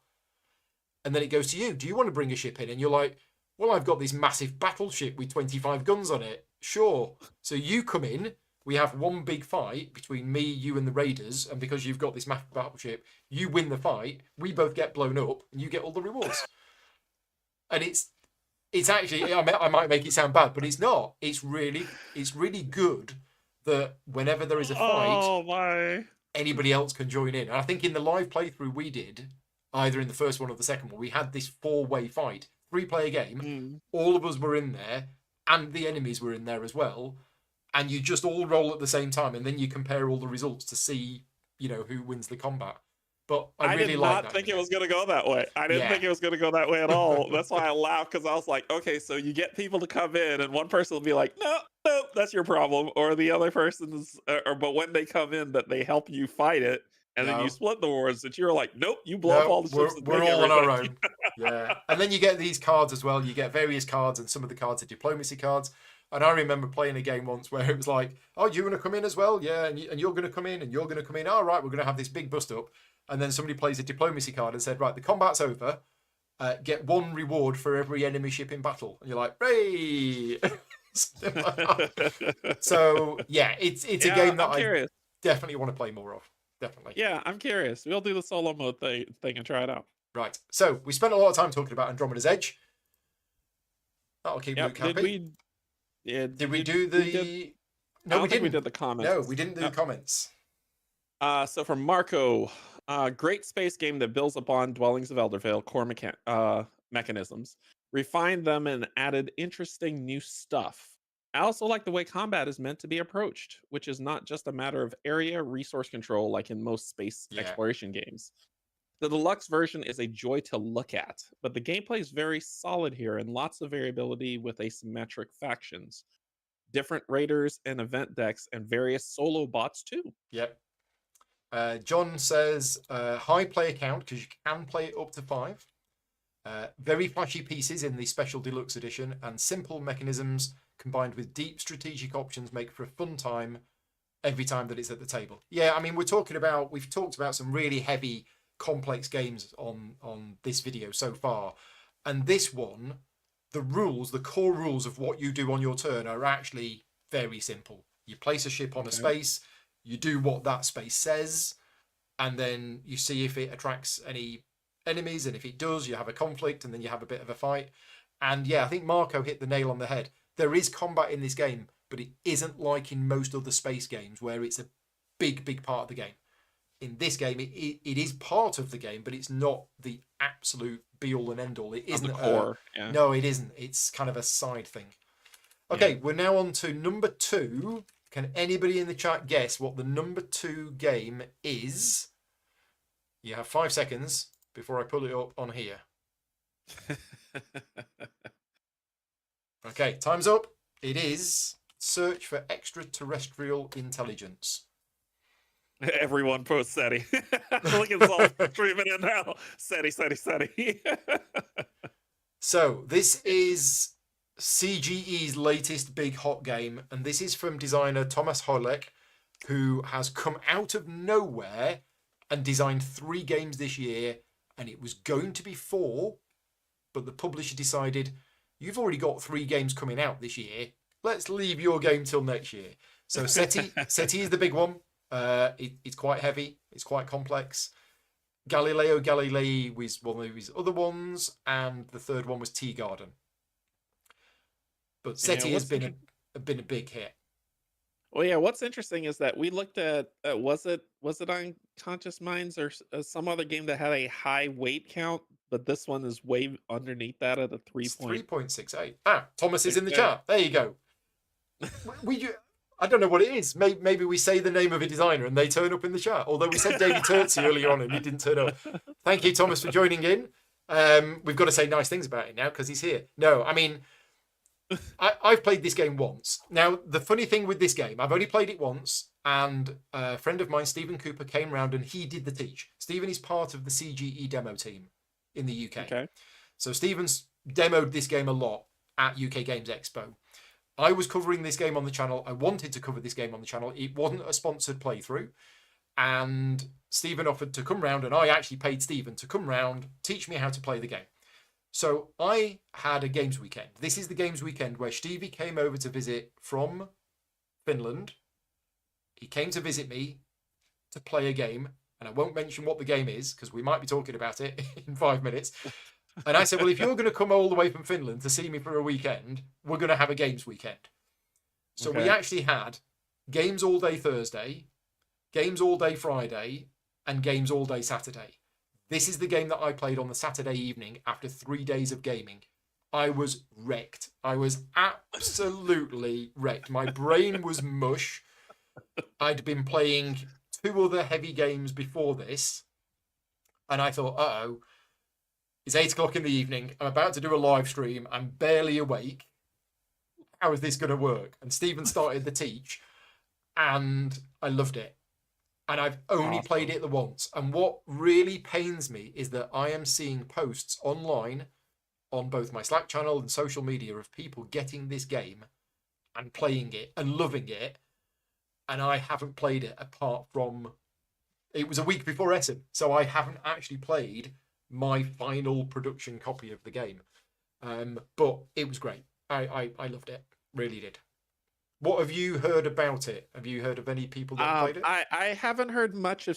I've heard people say that they like it, but I have not heard much past that. Okay. So I haven't watched any plays of this game as yet. But once again, the subject matter interests me, so it does have my curiosity. Yeah. William's in the chat. William said that this was his favourite game of the year, but then he managed to get an early access copy of Captain's Chair, and that's become his favourite game of the year. So that weight rating is interesting, 3.68. My initial impression is that it might be a little bit more than that, but that might just because I was very tired when I played it. But it flowed really well. It went really well. And I had a really interesting discussion about this game the day after I played it.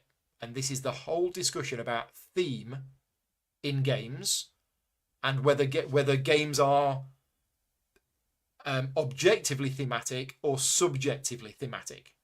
So I felt that this game was extremely thematic because I built this probe and I launched this probe from Earth, and it left Earth and it flew out and it took a detour and it went past this asteroid, and I took some photos of the asteroid, which got me some publicity because I posted them online, on my blog. And then it went off and then it got into orbit of Mars or something like that, and it arrived in Mars.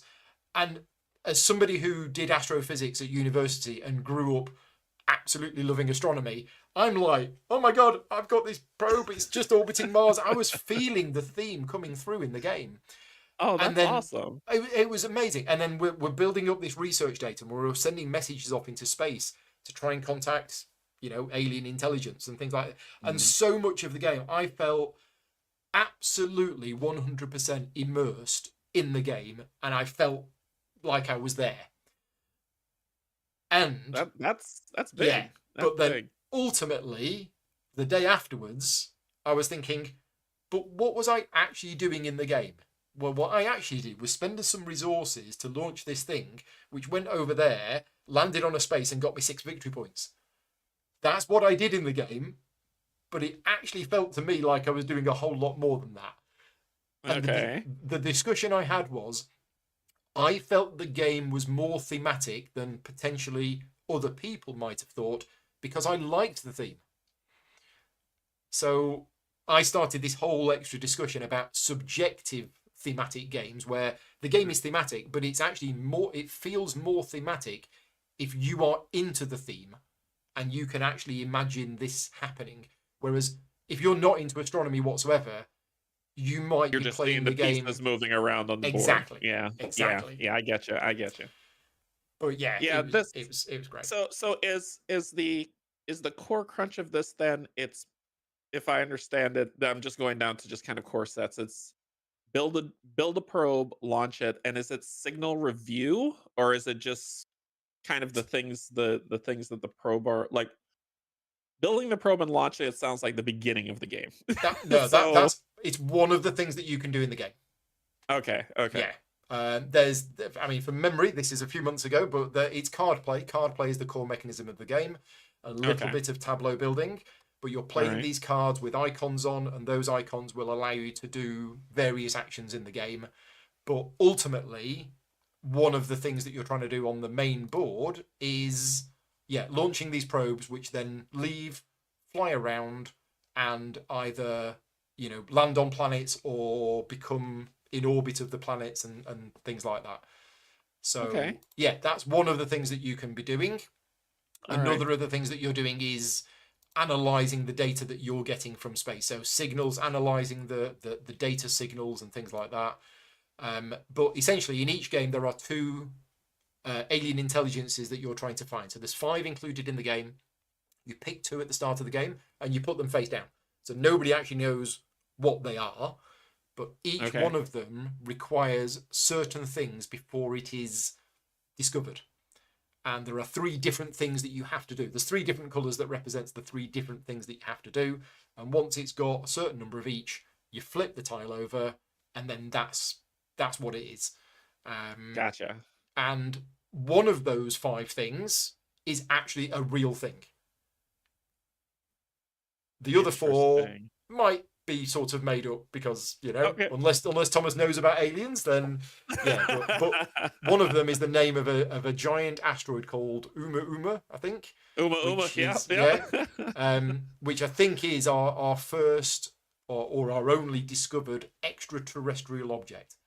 It has been scientifically proven that it did not come from our solar system. So that is in the game.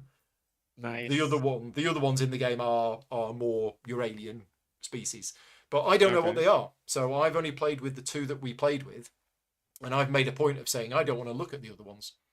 So I'll find them when they come out. Okay. But Yeah. yeah, No, it sounds cool. Sounds very cool. really enjoyed it. Not a surprise that this is very, very high up on people's lists. So Yep. James is Yeah. in the chat. He Brand. says he's played with all of them. And Okay. Willem says he can't imagine CGE not bringing out more alien species next year. It's got to happen. The game's been a massive hit. So All right. Yeah. Brandon in the comment says, "I love the theme and the actions make sense. yes, I love the idea of discovering the traces based on scanning, landing on moons or planets, and analyzing the data." that's it. They're the three ways that I mentioned that Mhm. you are piecing together information about discovery of the extraterrestrials, and you've got to do all three. So, and Matthias says it tickles all the right elements of my brain, and playing it 10 times in 7 days is rare even for me. So this, Wow. for those people who don't know, this is the Matthias that runs Deep Print Games. So Matthias I've been a friend of his for 25 years now. We used to play Netrunner together back in the late 90s. Matthias is now part of the Deep Print Games team. So thank you for your comment, Matthias. And it's really nice when you get, because we forget sometimes that people who work in the industry, the publishers, the artists, all of these people, they're also gamers. And I remember when I interviewed Stephen Bonacore, at the time he was in charge of Stronghold Games, and we were just chatting like me and you are chatting now, because he's a gamer. Mhm. Yeah, sure, he runs Stronghold Games as his job, But he's a but gamer. when he's not running Stronghold Games, he's playing games and he's talking about Yeah. games. So to find, somebody from another publisher giving a lot of credit to SETI, and he played it 10 times in 7 days. I'm going to Matthias' house tomorrow. I'm going to play SETI with him. You'll have to let me know your experience once you're able to play it with fresh mind and not Yeah, completely drained out. I'm sure it'll be just as good. So the number one game, No one will guess it. It's the biggest surprise ever. nobody No will one guess know. this. It is Talisman 5th edition. Where is it? Uno. It's No. Uno. In fact, it's the 1983 version of Talisman. Is my Patreon supporters. It's not. It's phase 10. It's phase 10.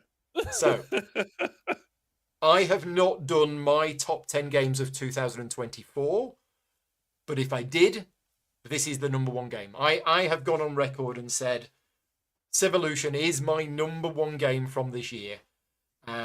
This is from Deep Print Games, who we've just talked about. Designer is Stefan Feld. This game has just been phenomenal for me. I have played it about 15 times. I have loved it every time, even though the first 3 of those games were with slightly wrong rules. It's still fun. and the game actually got better once I'd been told what the rules were. So a friend of mine borrowed my prototype copy of this game at Manacon back in July, and he borrowed it to teach a group of people how to play.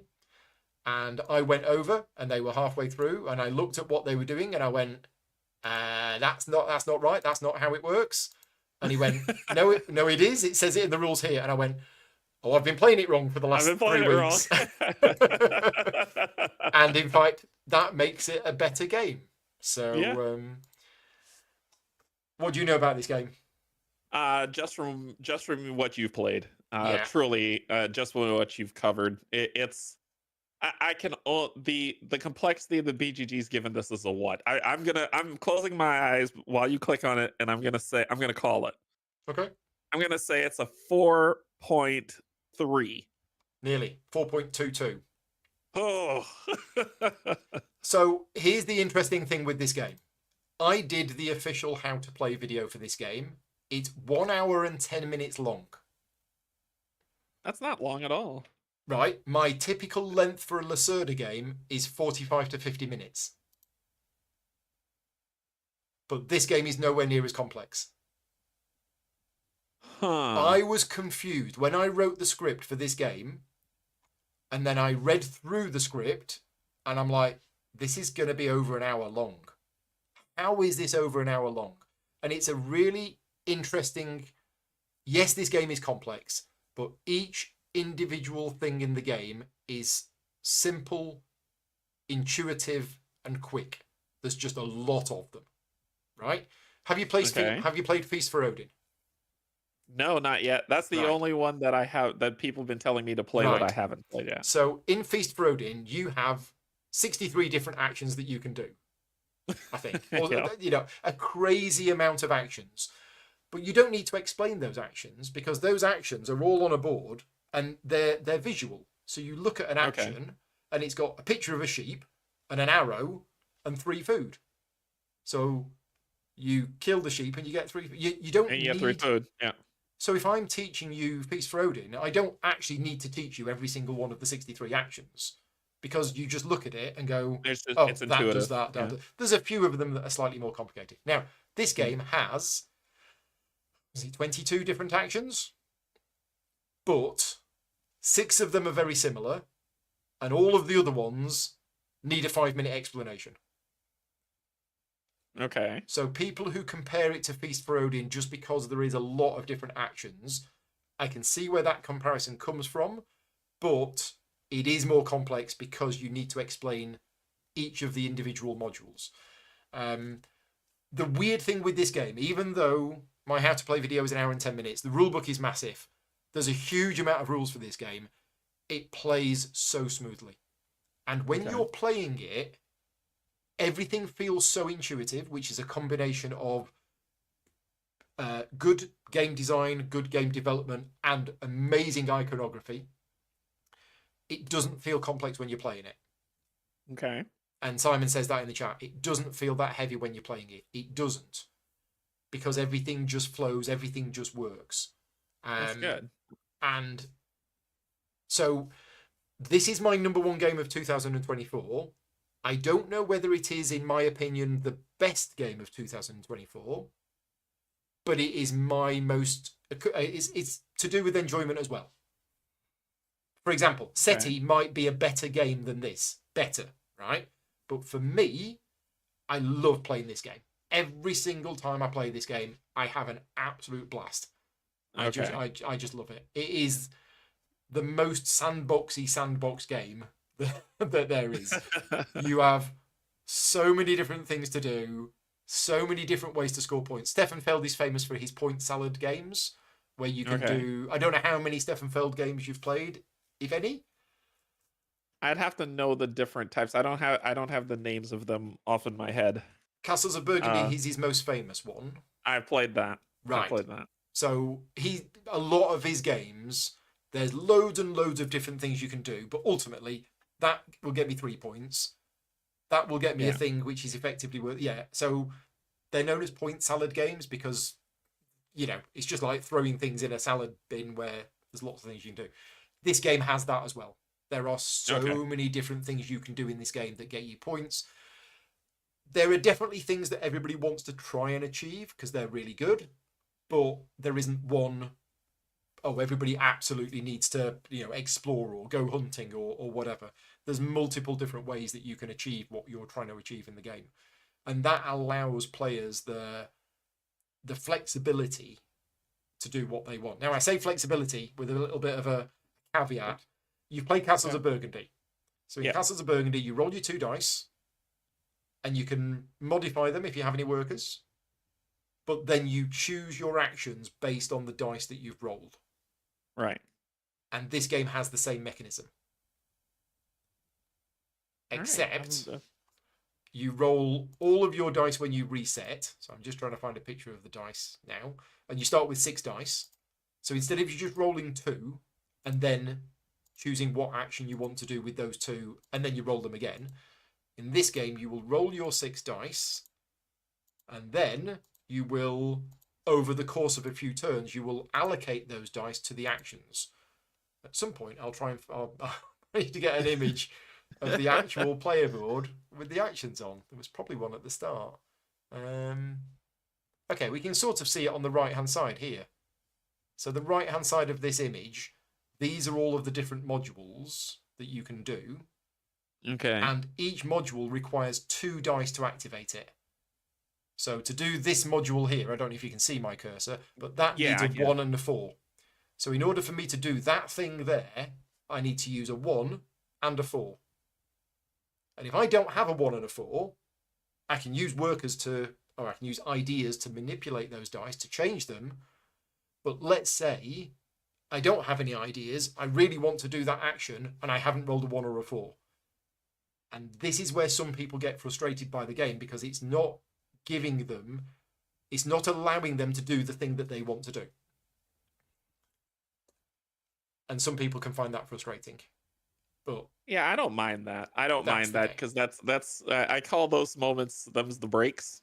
Yeah, And so it's just that's how RNG works, and you just have to for me it's just you have to roll with it and try to figure out a yeah. different thing or the next action to do and Well, plan for it later. exactly. So you've not rolled a 1 and you've not rolled a 4. What have you rolled? Well, Mm, you've got some 5s and you've got some 2s. So what could you do with that? Well, you could do this.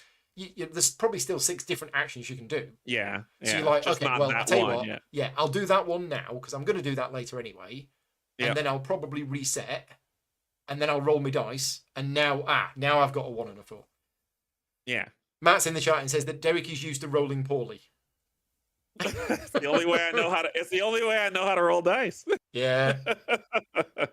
But I Yeah. like that there is the potential to do other things when the Yes. dice don't work in your favor. Yeah. I've enjoyed watching your plays of this. I think it's well done. So I'm very interested. And this is one of those secretly. This is one of those games where when I come there in 2025, I'm gonna ask We're you going to to play play. with me. I mean, Yeah. absolutely. I also found out a couple of weeks ago that there is an unofficial tabletop simulator mod for it.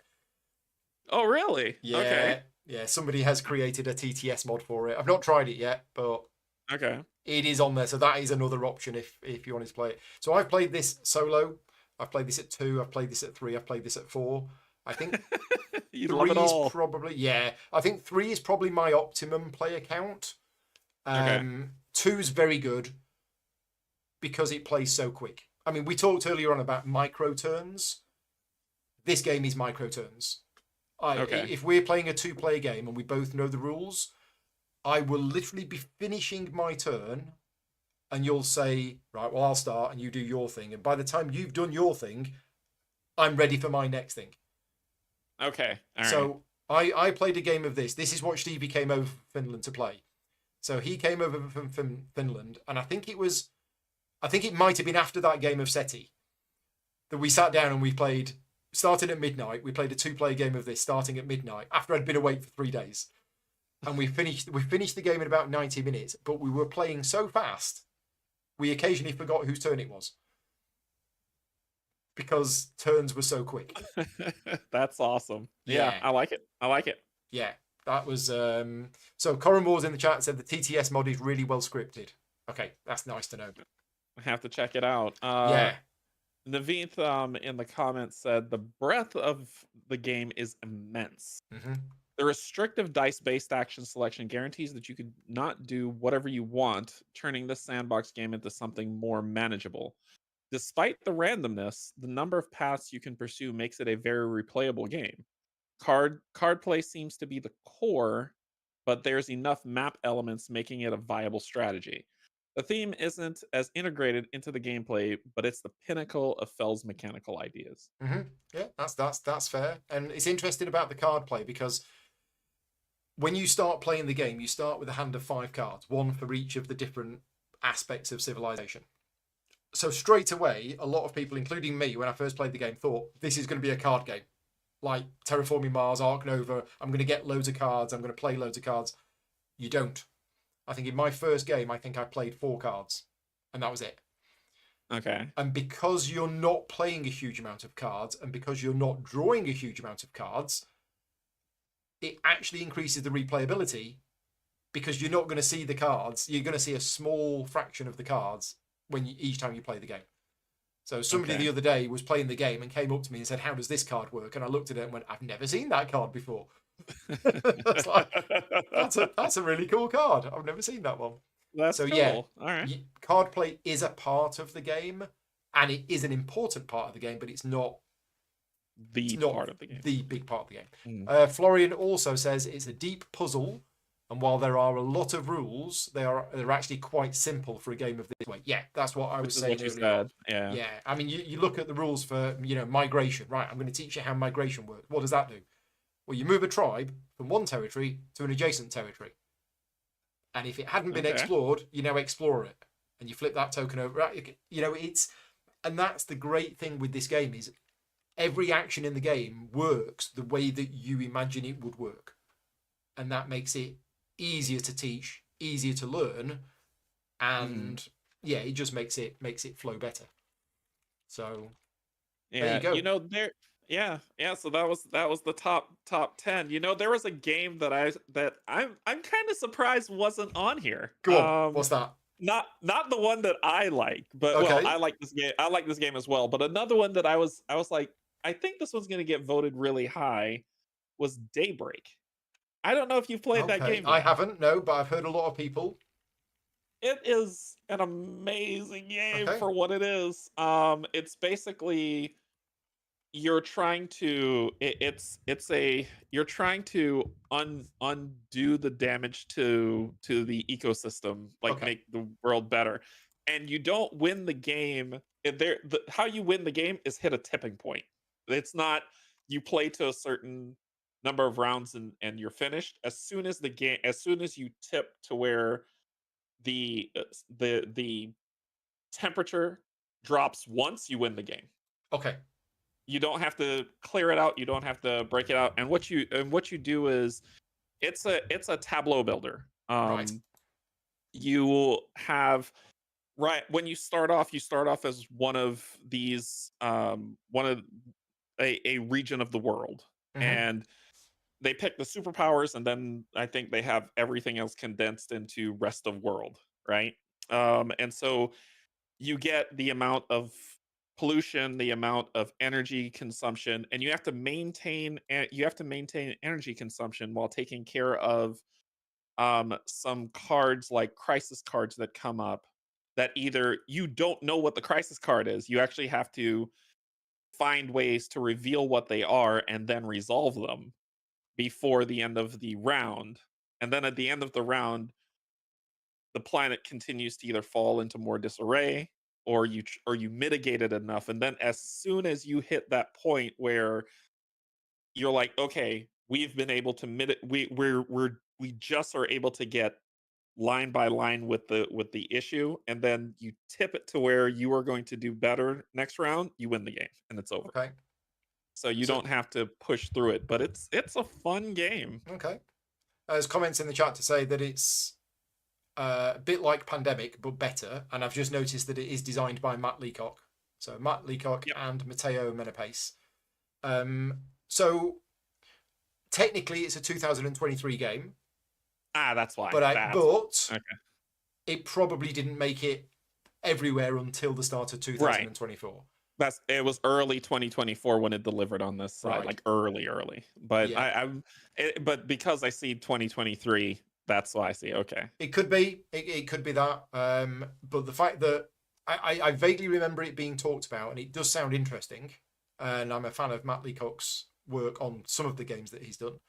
So Yeah, this one was a surprise for me because when I saw it, I was like, but then I was like, nope, that's not me. Let me sit down and okay, play it. When I played, I was like, this game's a lot of fun. But right, the game I had hoped yes, barely didn't make it onto this it was list. just Barely. outside of the top 10. Which was Slay the Spire. Slay the Spire is that is one of my 2 game of the years. Right. Okay. Such a good game. Zero downtime in this game. It is 100% everyone's engaged at all times throughout this entire game. Right. If you've played the IP, I have. you're just walking levels until you get to a boss. You beat the boss, you go to the next level, walk boards until you get to the boss, and it's a decision tree that you go through, taking on enemies that are out there. But the card play in this game is so well done. It Okay. is so well done. You said you haven't had a chance to play it yet, I Paul? haven't had a chance to play it. A local friend of mine, Rick, has a copy.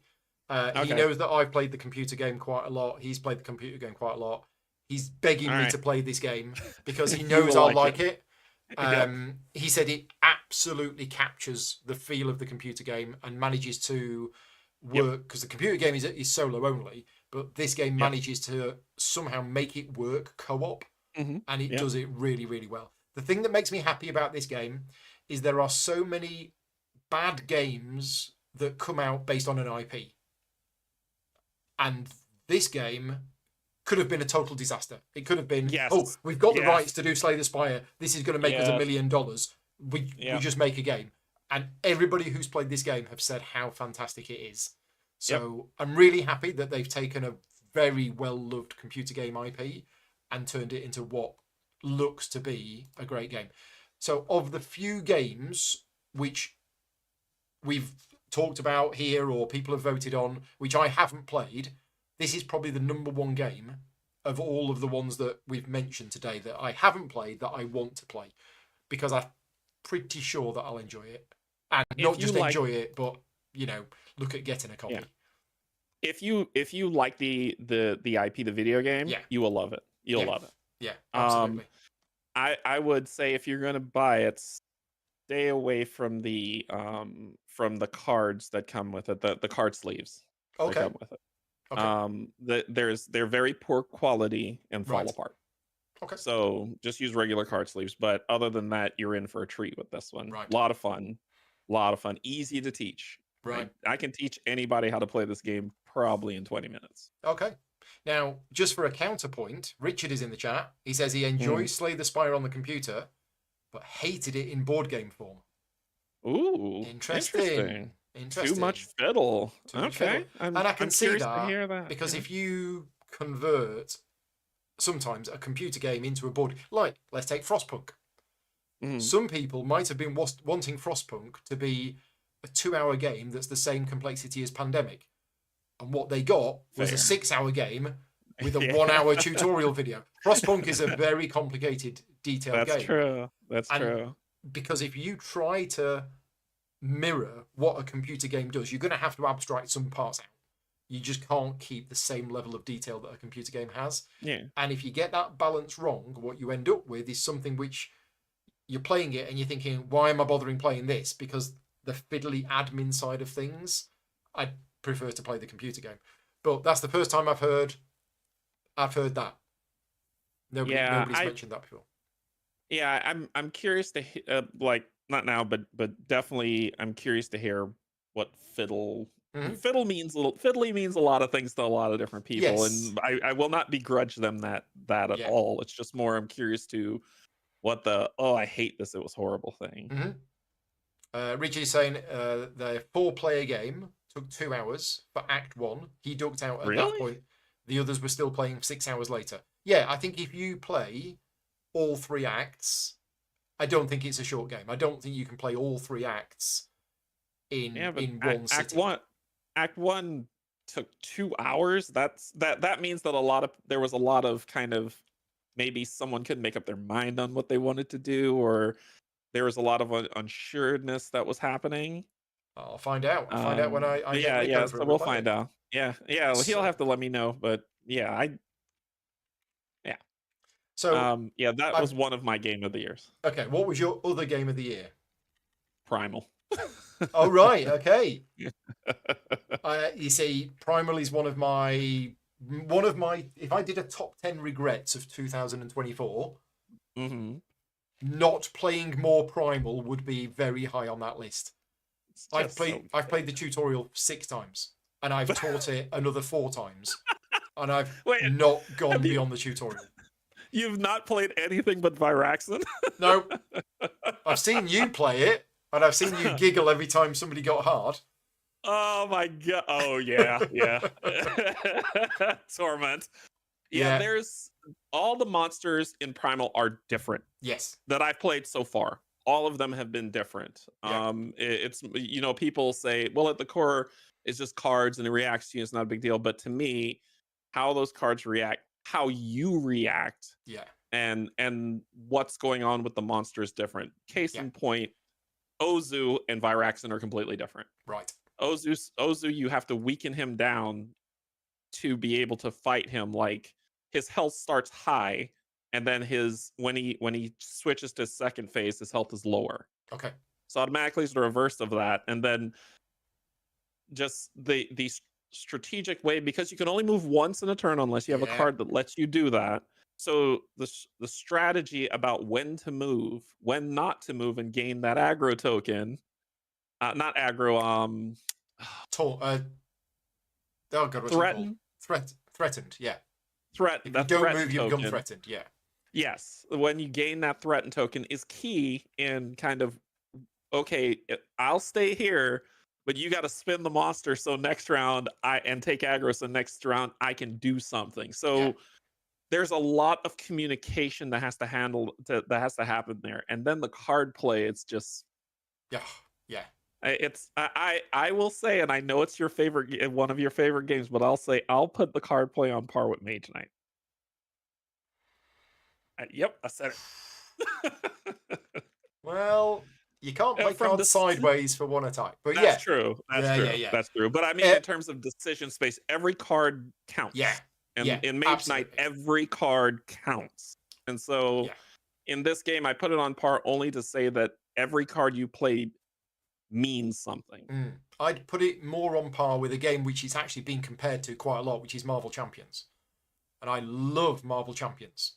Okay, I And can see that. Yep. when Primal came out, some people were saying, "Oh, Paul, I think you'll like this because it's like Marvel Champions." And I took a look at Primal, and I saw this game with massive miniatures of dragons, and I went, "What? This is nothing like Marvel Champions." And then I got it and played it, and I went, "This is just like Marvel Champions." I mean, the card play is very, very similar, and you're fighting a boss, and you're this deterministic combat and everything else. Yeah. So I've loved Primal. Primal was I do have a plan to play through a campaign of it sometime in 2025. It was almost going to happen in January and February, but we decided to start the Harikiri campaign instead. If we didn't start the Harikiri campaign, or we ended that early, Primal is the next campaign game that I'm going to play on the channel. And it is, how many episodes is it? How many chapters? Probably 10? I think so, but honestly, the story's a little weak. I wouldn't be playing it for the story, yeah. Okay, it's like if you play Primal, don't go in there saying I'm looking for a deep, engaging story. Nope, you're in there to fight the monsters. Yeah, yeah, fighting the monsters, character progression, and the different tactical challenge that is brought to you by how the monster reacts and things like that. It definitely ranked up there. Those were my two game of the years. Yeah, I think Primal, and I might be misremembering this, but I think they contacted me about covering Primal ages and ages ago. And I said at the time, sorry, can't fit it in, too busy, this, that, and the other. And then I seem to remember, I think it was a group of people on the AN Trespass Odyssey Discord server that kept talking about Primal. At which point I looked into it, and then I went back to the publisher and I said, are you still interested in me covering Primal on the channel? Because I've had a look at it, and actually I think I'd like this. And they said, yeah, sure, we'll send you a copy of it. And, thanks to Reggie Games, they didn't just send me the base game, they sent me everything. So suddenly Vicky's like, what's that? As this massive box arrives.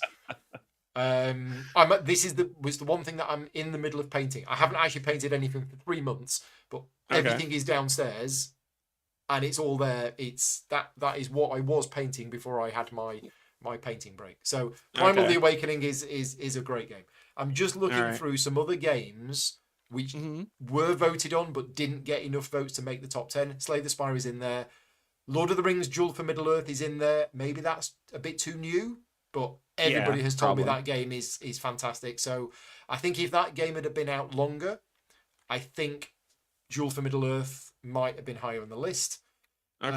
Black Forest is probably going to be in my top 10. I can say that. It didn't make my patron supporters top 10, but it's going to be in yours. I think Black Forest, it just plays so smoothly and so quick, and the rules overhead is like 5 minutes at the start, and then it's just great. there's one that you skipped over that Yeah, Willem talked about that was his captain's kind of chair. top captain's chair. We I need to. I know you did you did a whole chat about it yeah, with Turksy. You did a playthrough of it, but I want for me, I want to know more because it's not what I thought it was gonna be, it's and so Imperium. Have you played Imperium? I have played It's Imperium. Imperium with Star Trek. Okay, all It's right. effectively what it is. It's more complex because you have ships that you can warp to planets, and you can send away teams down, which things that you can't do in Imperium. But effectively, it is Imperium but with Star Trek. So if you Yeah, like my the Imperium system and like Star Trek, then then it's for you. it's for you. If you Yeah. don't like Star Trek, I think it's a better game than Imperium. I think they've streamlined and refined the Imperium system, even though it's a more complex game. It is smoother, Okay. so I think it's a better game. I talked about this in my latest video log that went live on Christmas Day. I'm about 35 games of Captain's Chair now, and I can see myself playing it 200, 300 times. Oh, Loving okay. it. All right. Absolutely loving it. Now, what's surprising is that it's not out yet. The game is not out yet. Thankfully, WizKids were very, very generous and they managed to send me 12 copies that were hot off the printer straight from China to me for me Mhm. to run a captain's chair tournament at GridCon. So I managed to get 12 early access copies of captain's chair that literally didn't come from WizKids. They came from the printer in China straight to me. So 12 of my friends and Patreon supporters have a copy of Captain's Chair, Nice. Very nice. and 8 of them voted it as one of their favourite games of the As year. one is their favorite. So Yeah. it's not out until 2025. It's going to be big. It's going to be popular, I think. Yeah. Another one that was on there that I was curious on your thoughts on was Pampero. Not played it. Ah, No, okay. All not right. played that one. It looks like my kind of game. I'll be honest. I It, have seen it I and I feel love like to it's a it. Paul game. Yeah, I feel like that's why I was asking, like, did you get a chance to mess with it yet? yeah. I played it and it's fun. It's a lot Right, of fun, but I would want to play it with someone else. right. But Okay, yeah. okay. Yeah. So we're going to wrap things up soon, but we've had a comment in the chat for most anticipated game for 2025 from Brian. Well, I'm in the fortunate position that there are 3 games coming out in 2025 that I have already played and already got early access copies of. We've talked about Captain's Chair just now. Captain's Chair is due out at some point in the next couple of months. I've got an early access copy of it. As I say, I'm loving it. I'm a huge Trekkie. So, and I didn't get on with the Imperium system, but I'm absolutely loving Captain's Chair. Elder Scrolls Betrayal of the Second Era Oh, is very and likely to be in my top 5 games of all time. That's how much yes, I love that game. Wow. yes, Just yes, yes. Elder Scrolls, Preach. Elder Scrolls Betrayal of the Second Era makes me wish I was born 30 years later than I was. Because I am so envious of people who have the kind of games that are coming out now. Where were Yeah, they when I was yeah. Ah, 20? tell me about it. I'm Yeah. like, I had, oh, anyway, going back to Yeah, Talisman. that's my most anticipated game of Right, 2025 is Betrayal Second Era. yeah, I love that game. yeah. And Galactic Cruise, which I'm working on the how to play video for at the moment. I've paused for Christmas, but I will be Mhm. finishing that, and that's due to be delivered at the end of January. And even though Okay. Civolution was my number 1 game of 2024, that's only because Galactic Cruise is a 2025 game. Okay. Galactic Cruise for me is a better game than Civolution. It's that good. Uh I really, really enjoy Galactic Cruise. I think my Civolution need is to know probably more is more fun increased. to play, but I think Uh, Galactic Cruise is probably the better game. So my yeah. need to know more intensifies. I must know more. I must know um, more. what other games for 2? So my 3 kind of don't count because I've already played them and I already know they're coming out and I already love them. Mhm. I don't know what else is coming out in 2025. What else should I be excited about, Derek? Whew. Well, that I think for me, Nemesis Retaliation, I think it's supposed to, because we're at the 2-year mark for that game. So Well, I did rulebook consultancy for that about 6 weeks ago. So I yeah, think the okay, game's finished. They got me to try to play the game from the rulebook that they sent me, okay. and then I spent a day feeding back to them all of the Oh, problems that we had okay. with the rulebook. So I think the rules are done, and it is All just right. now a case of doing the rulebook and producing the game. That's the first So Nemesis game that I've ever played. okay, so that sounds like late 2025 then. If 2025. So It should be that was one I had 2025. in mind. Yeah. Um, the game, I'm a fan of Dice Throne, and Okay. so Outcasts, I believe, is supposed to be out next year. X-Men will deliver whenever Marvel lets them deliver it. Right. But Outcasts, I believe, will be out next year. There has been talk of another Aeon's End. There has been verbiage. I know What this a year it campaign. delivered, yeah, another more stuff. Right. But this year, just recently, the reason why it wasn't counted in any of my lists was because it just recently in December delivered was the latest Aeon's End stuff. So that'll bleed into next year. World Order, which you covered I did. and made, and hashtag I blame Paul for Yeah. backing it. Um and Perseverance, the next set, supposed to Yeah. be coming out.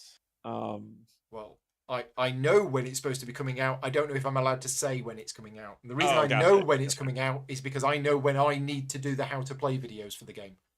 gotcha. So Yeah, yeah. my work is booked in for, I think they said May is when they'll be able Mm, to get me a copy of it for me to start creating the how to play videos.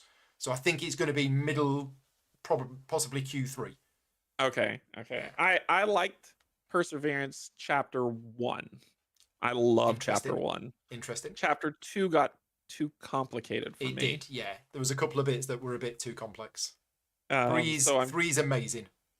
okay, okay. Yeah, So I'm looking three. forward to that. And I'm trying to think if there's anything else that I'm missing. Of course, more Marvel Champions, and then which I'm looking forward to. But Couple of comments in I the think chats. yeah, Luthia, the next game from Pavison Games, who did Distilled. So that's going to be coming out. I didn't play Distilled. Yeah, I Hmm. didn't play Distilled, but I'll check it out. Yeah, I know a few Luthia's good. people out there. Speakeasy, which is the new Vital Yes. Lacerda game. So that's coming out next year as well. Mage Knight, Apocalypse Dragon. So we're getting another Mage Knight expansion, which is something that should be exciting. Yeah. I'm excited about that because it's nice that Mage Knight is still getting a huge amount of love. After all Considering these so years, many, so many games come and go. Oh, just not cold enough. And I was going to bed the other night, and I just opened up YouTube, and there you were playing Mage Knight, and I was like, yes. It took me a long time to come to Mage Knight because when I used to watch people play, it wasn't the complexity of the game that scared me; it was the people. Right. Because there was a lot of diehard fans, and if you screwed up, they were super brutal. Oh, And I was like, okay. I don't know if Yeah. I want that in my life because I'm like, I'm going to screw up. It's me. It's Yeah. just more. I don't want them to be like, hard on me. And so I was like, I'll stay away from this game. Yeah. But Dan, who's in the chat, he beat me into submission and I played it and I Right. like it. I like it a lot. Good for you. Also excited about Spiritfire and Cloudspire Harbinger. Yeah, we're going to get more Cloudspire stuff, which is good. Rado's back in the chat. He's saying Sandcastles of Burgundy. I'd forgotten about that. I vaguely remember seeing... Sandcastles. Yeah, Sandcastles of Burgundy. We've got to slay the What's Spire that? on the screen still. Sandcastles of Burgundy. Where did I hear something about that? Is he making it up? You might be making it up because I think he's can't making find it up. He might be making it up because he's going to the beach and he's rubbing it in. Vantage. So Vantage from Stone My Games, and I know Stone My Games get a lot of criticism and a lot of stick, but they've done a lot of good games. And I can tell you now, for those people who don't know, I have agreed with Jamie that I am going to be doing some sponsored coverage of this game. This will be the Okay. first Stonemeyer games that I'm doing any sponsored coverage of. I've covered a number of his games, but none of them have ever been sponsored. And I was speaking to him a couple of months ago, and I sort of put the feelers out, and I said, well, look, if you're ever looking for another content creator, maybe, somebody in the UK with a different accent or whatever, I actually like your games, and I think Tapestry is a civilization game. Yes. So, so I said, Yes, if you're it is. looking for something, and he sent me a link to this. And the funny thing was, I'd already been looking at this game a few days before, and I'd already made a decision that this actually looks like my kind of game. So, yeah, my rough plan, and I'd need to follow up with him next year, is that I'm going to be doing some coverage for Vantage, Okay. which I'm which interested. does look really good. I mean, an Yeah. open world cooperative game, Exploring exploring an planets. entire planet. Yeah, Yeah. it was ticking a lot of my boxes. Yeah, I think I Emil will kill me if I don't mention this. Emil Larson created Rogue Angels. Mhm. I'm looking forward to that game because I believe that's going to deliver next year. Um, from the people from uh Open Owl Gaming, I believe that's they've changed their name, so I'm scared of messing it up. But they made a game called so let me start with Rogue Angels. This is basically Mass Effect. Okay. He made, and I love his card. I love the card play system in this. But it has decision space. It's a nice campaign game for people who like campaign games. Okay. And it's Mass Effect. Right. It's 100%. I mean, it's a lot Without the of name. fun Yeah. without the name. It plays like Mass Effect. The card play, if you could find the card play the Let's have a player look. board. Yeah, and Because you you play out said of a book, which is you great. said Open Owl Games, but I'm seeing Sun Tzu Games. No, this is Sun Tzu Games. This is Emil Larson who made this one. This is Sun Yes. Tzu Games that made Rogue Angels. Yes. I context switched really quick. Okay. There it is. Not that The one. top. Nope, go up. I'm getting there. Go back one. Top right. The images go. It's on the top right. Top right. Bottom right. No, you passed it.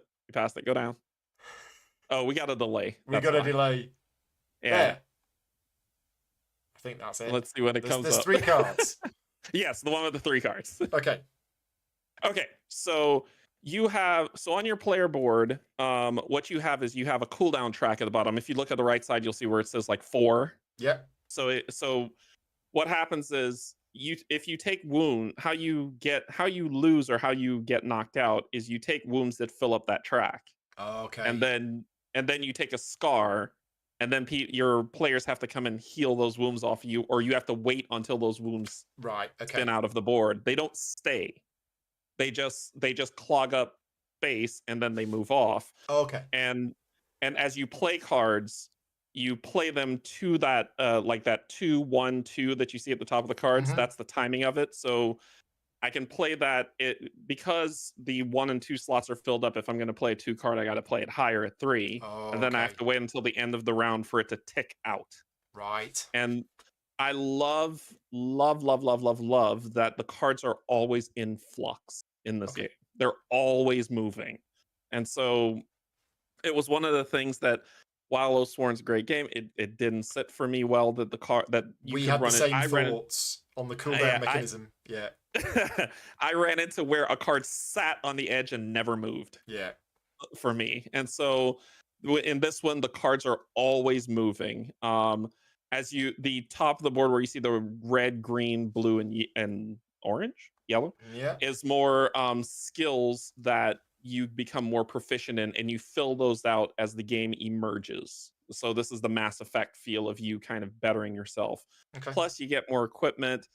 You have a deck of cards that can be enhanced. And what's the cool thing about the deck of cards is on the 2 card that's in the yellow, if you notice there's a red and yellow slot that is blank, you can actually get stickers to put on there and build and power up your cards. This sounds amazing. This game is fabulous. He sent me a a preview copy of it, and I played it, and it's going to be an amazing. This is what, when people talk about, oh, they love Mass Effect. Mhm. when you play this game, this will feel like Mass Effect. Okay, so I've not played Mass Effect, so I Oh, don't it's know the IP. sci-fi Oh, I sci-fi know about it. RPG. Yeah, Yeah, yeah. yeah. So Richard's in the chat, Rado, and he said that he's covered this game and he likes it. He said it's more like Mass Effect than the actual Mass Effect game. Yes. Right. Okay. Yes, it is.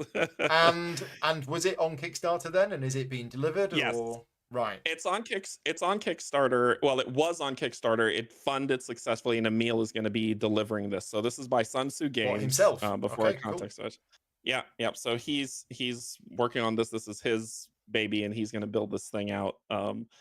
And yeah, he's an amazing person. I've chatted with him quite a few times. Cool. In The fact, other game, it was Adam go Richards who ahead. said it's more Mass Effect than Mass Effect game. But in the chat, this is getting a huge amount of stuff. So John Fogarty says next to Elder Scrolls, this is his number 2 most anticipated game for next year. Yeah, it's going to be interesting. Okay. Yeah, I'm going to need more time then. If it's as good as people are saying, then maybe I need to be looking into this. Would you mind, once we've finished this, just putting me in contact with Emil? Yeah, I will. Not a problem. I'll tell him we've spoken about his game. Yeah. So Rado's got loads of other suggestions, because Rado is one of those people who knows more about the games coming out next year. I don't know how he does it, but he's mentioned Quayside, which is the new game that's co-designed between Richard Breeze and David Turksey. I've played it. I've helped with the rulebook for it, and I really like it. It is really good. Yeah, there's lots of other names being put in there, and Richard is saying that the Sandcastles of Burgundy is not. It's called Sandbergen. Sandbergen. It's 1991. No, he's pulling our legs. that doesn't look right. That does not look right. I think he's messing with us. He is messing with us. The other one. Oh, Die Sandbergen von Bergen. No, he's not messing with us. No, it is there. It is a Stefan Feld game published by Ravensburger, and it looks like it's a 2-player version of Castles of Burgundy. Yeah, it's Die Sandbergen von Bergen. So we've got very little information about it at the moment. There's no images, no nothing, but it's something to do with a queen crab. So okay, yeah. Who knows? Who knows? The one other one that I had for coming out, if you type it in real quick, is Storyfold. Storyfold, one word. Fold? Yep. Wildwoods, 2025. Okay. This is Open Owl Studios. Oh, this is This is the one I was talking about. Right. I know a few people covered this, and it did look different. Yeah, and this is the artwork. The artwork is kind of reminiscent of Island Something Shiny. For the type of game, but it's pretty cool. It's actually a pretty cool game. I was fortunate enough to be able to demo it when it came out, but the entire thing is played.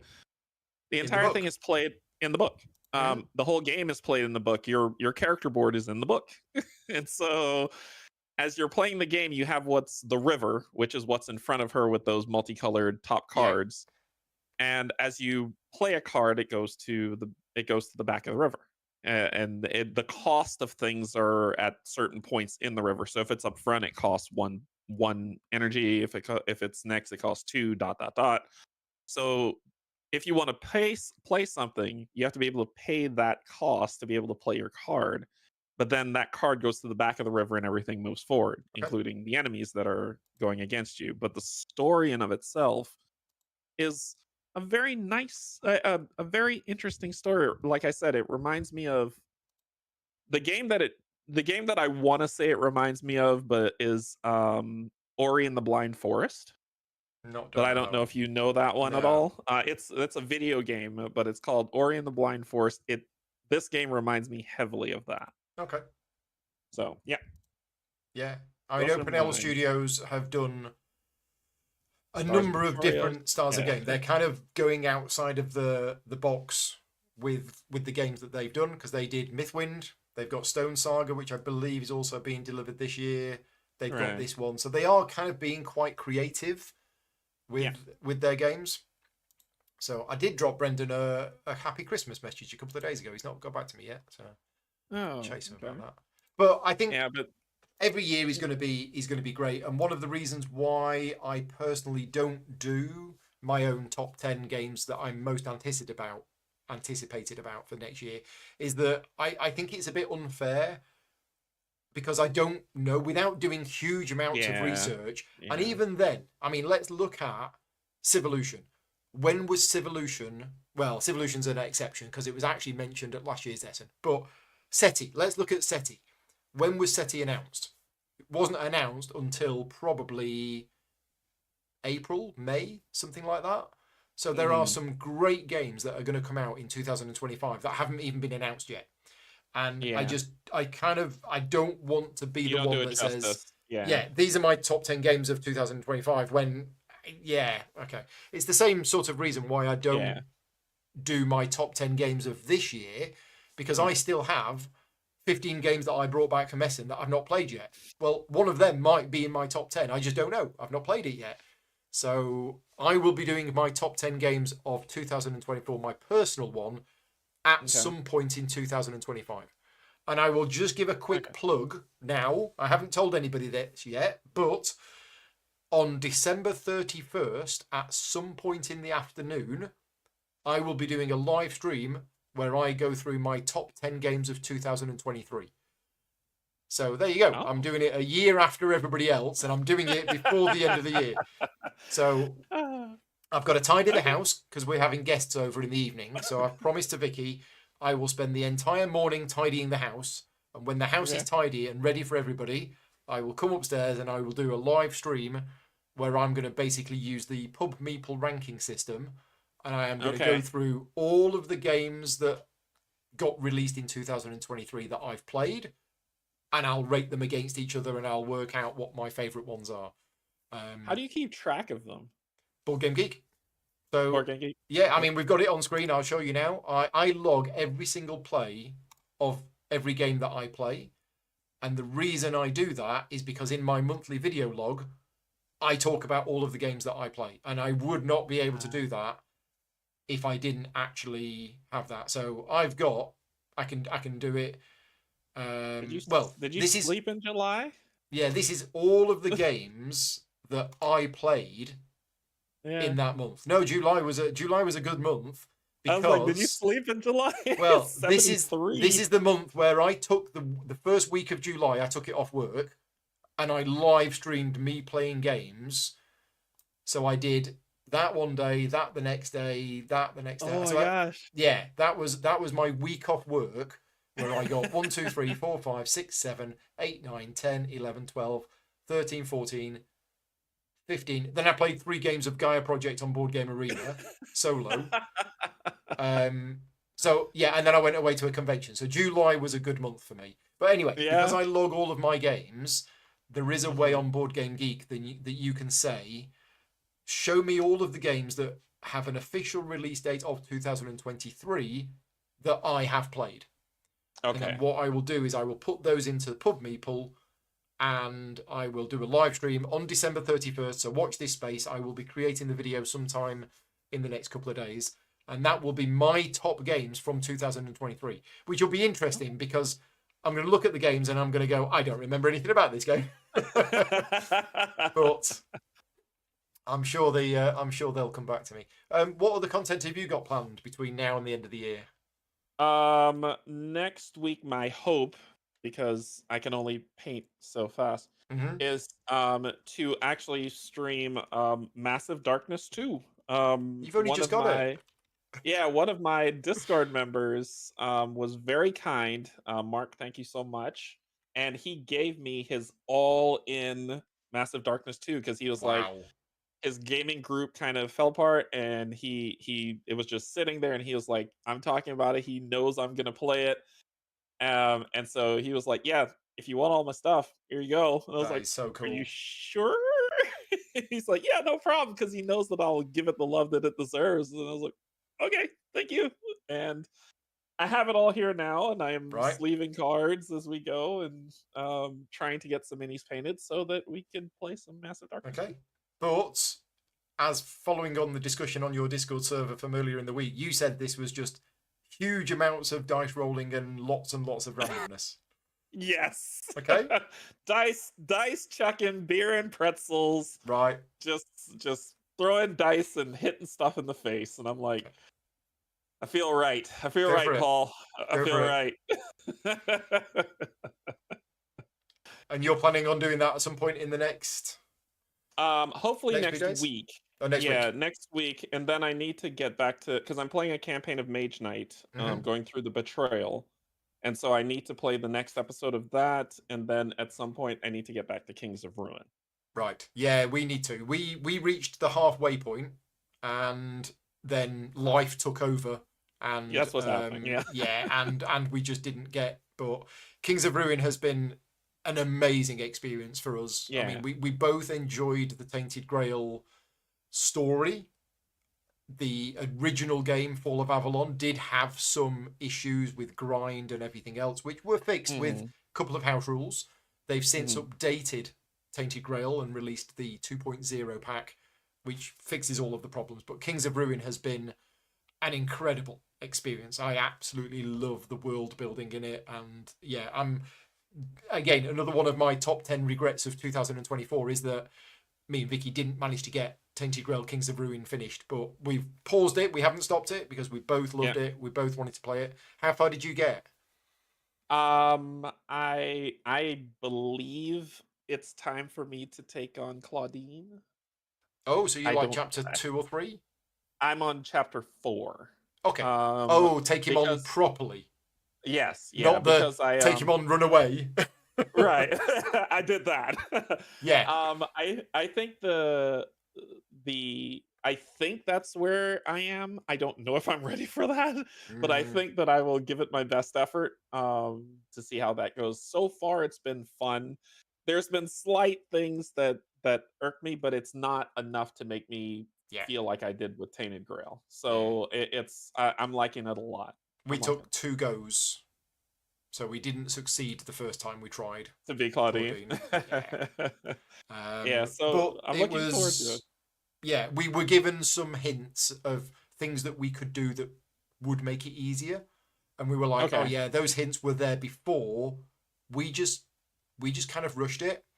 Okay. So one of the lessons that we learned when playing Tainted Grail is that if the objective is to go to B, maybe not just go straight to B.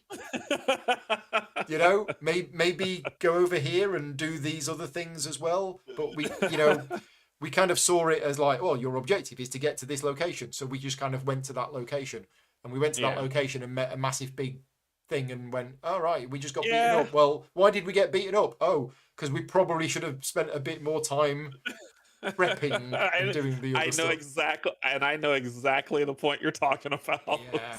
And the boss fight with Claudine is probably my favorite boss fight from any board game ever.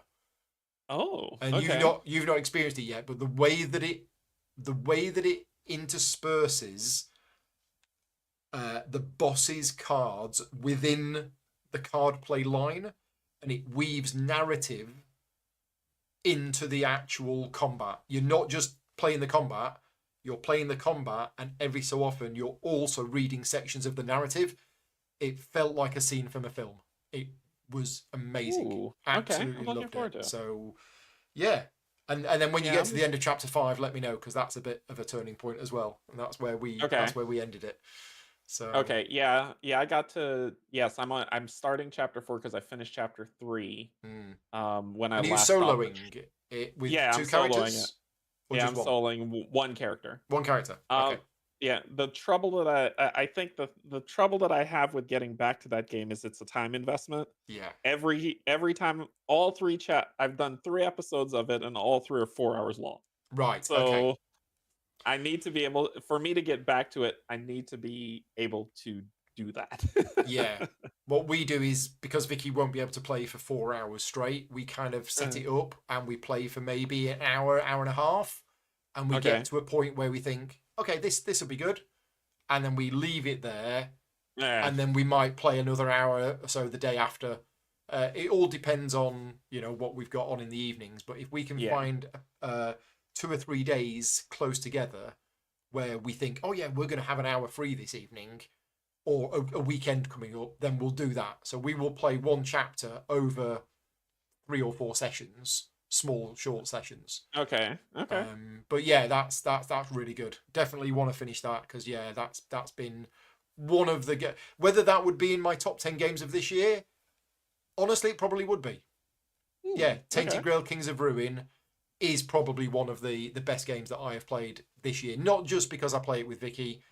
It's a combination of being able to play games with her, the setting, but actually those tweaks that they made to the rules, because it's not major tweaks between the original game and this one, it's just a couple of little tweaks. They absolutely transform the game. Yeah. You Yeah. know, instead of, well, if you don't eat, you're going to starve to death. Now Yep. it's like, well, you don't have to eat, but if you do eat, you get a bonus. It's Yep. just, yeah, switching it round like that just absolutely removed the grind and opened up the game for being able to enjoy the game without constantly being punched in the face. So And turn it into a farming sim. yeah, where in Tainted Grail it was, I need to go get this stuff because the stupid menhir is gonna extinguish. I don't. Yeah. Well, we ended up getting so fed up with that is that we removed the timers from the menhirs. There you go. We used to play that once they were lit, that was it. They were lit. So you did the Kings of we're done. Ruin thing. We basically did what they did in Kings of Ruin. So yeah. Anyway, we've gone off topic and we're chatting about all kinds of other stuff. But no, this is great. I'd go on for hours if I could, but we're all done. So before we disappear, just a reminder: Derek has his own YouTube channel, which is Kanji Studios. Go and subscribe. He also has his own Patreon. I will put links to all of those in the description of this video. And he's got lots of playthroughs, and a lot of the playthroughs are very similar games that I enjoy. So if you want to see him playing Mage Knight, Frostpunk, what other ones have we mentioned? Primal.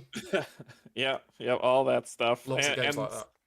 I've decided, because I've decided to stretch my legs into the Euro side of games. I'm more going into that. I actually have Kanban EV. It's still in plastic, right?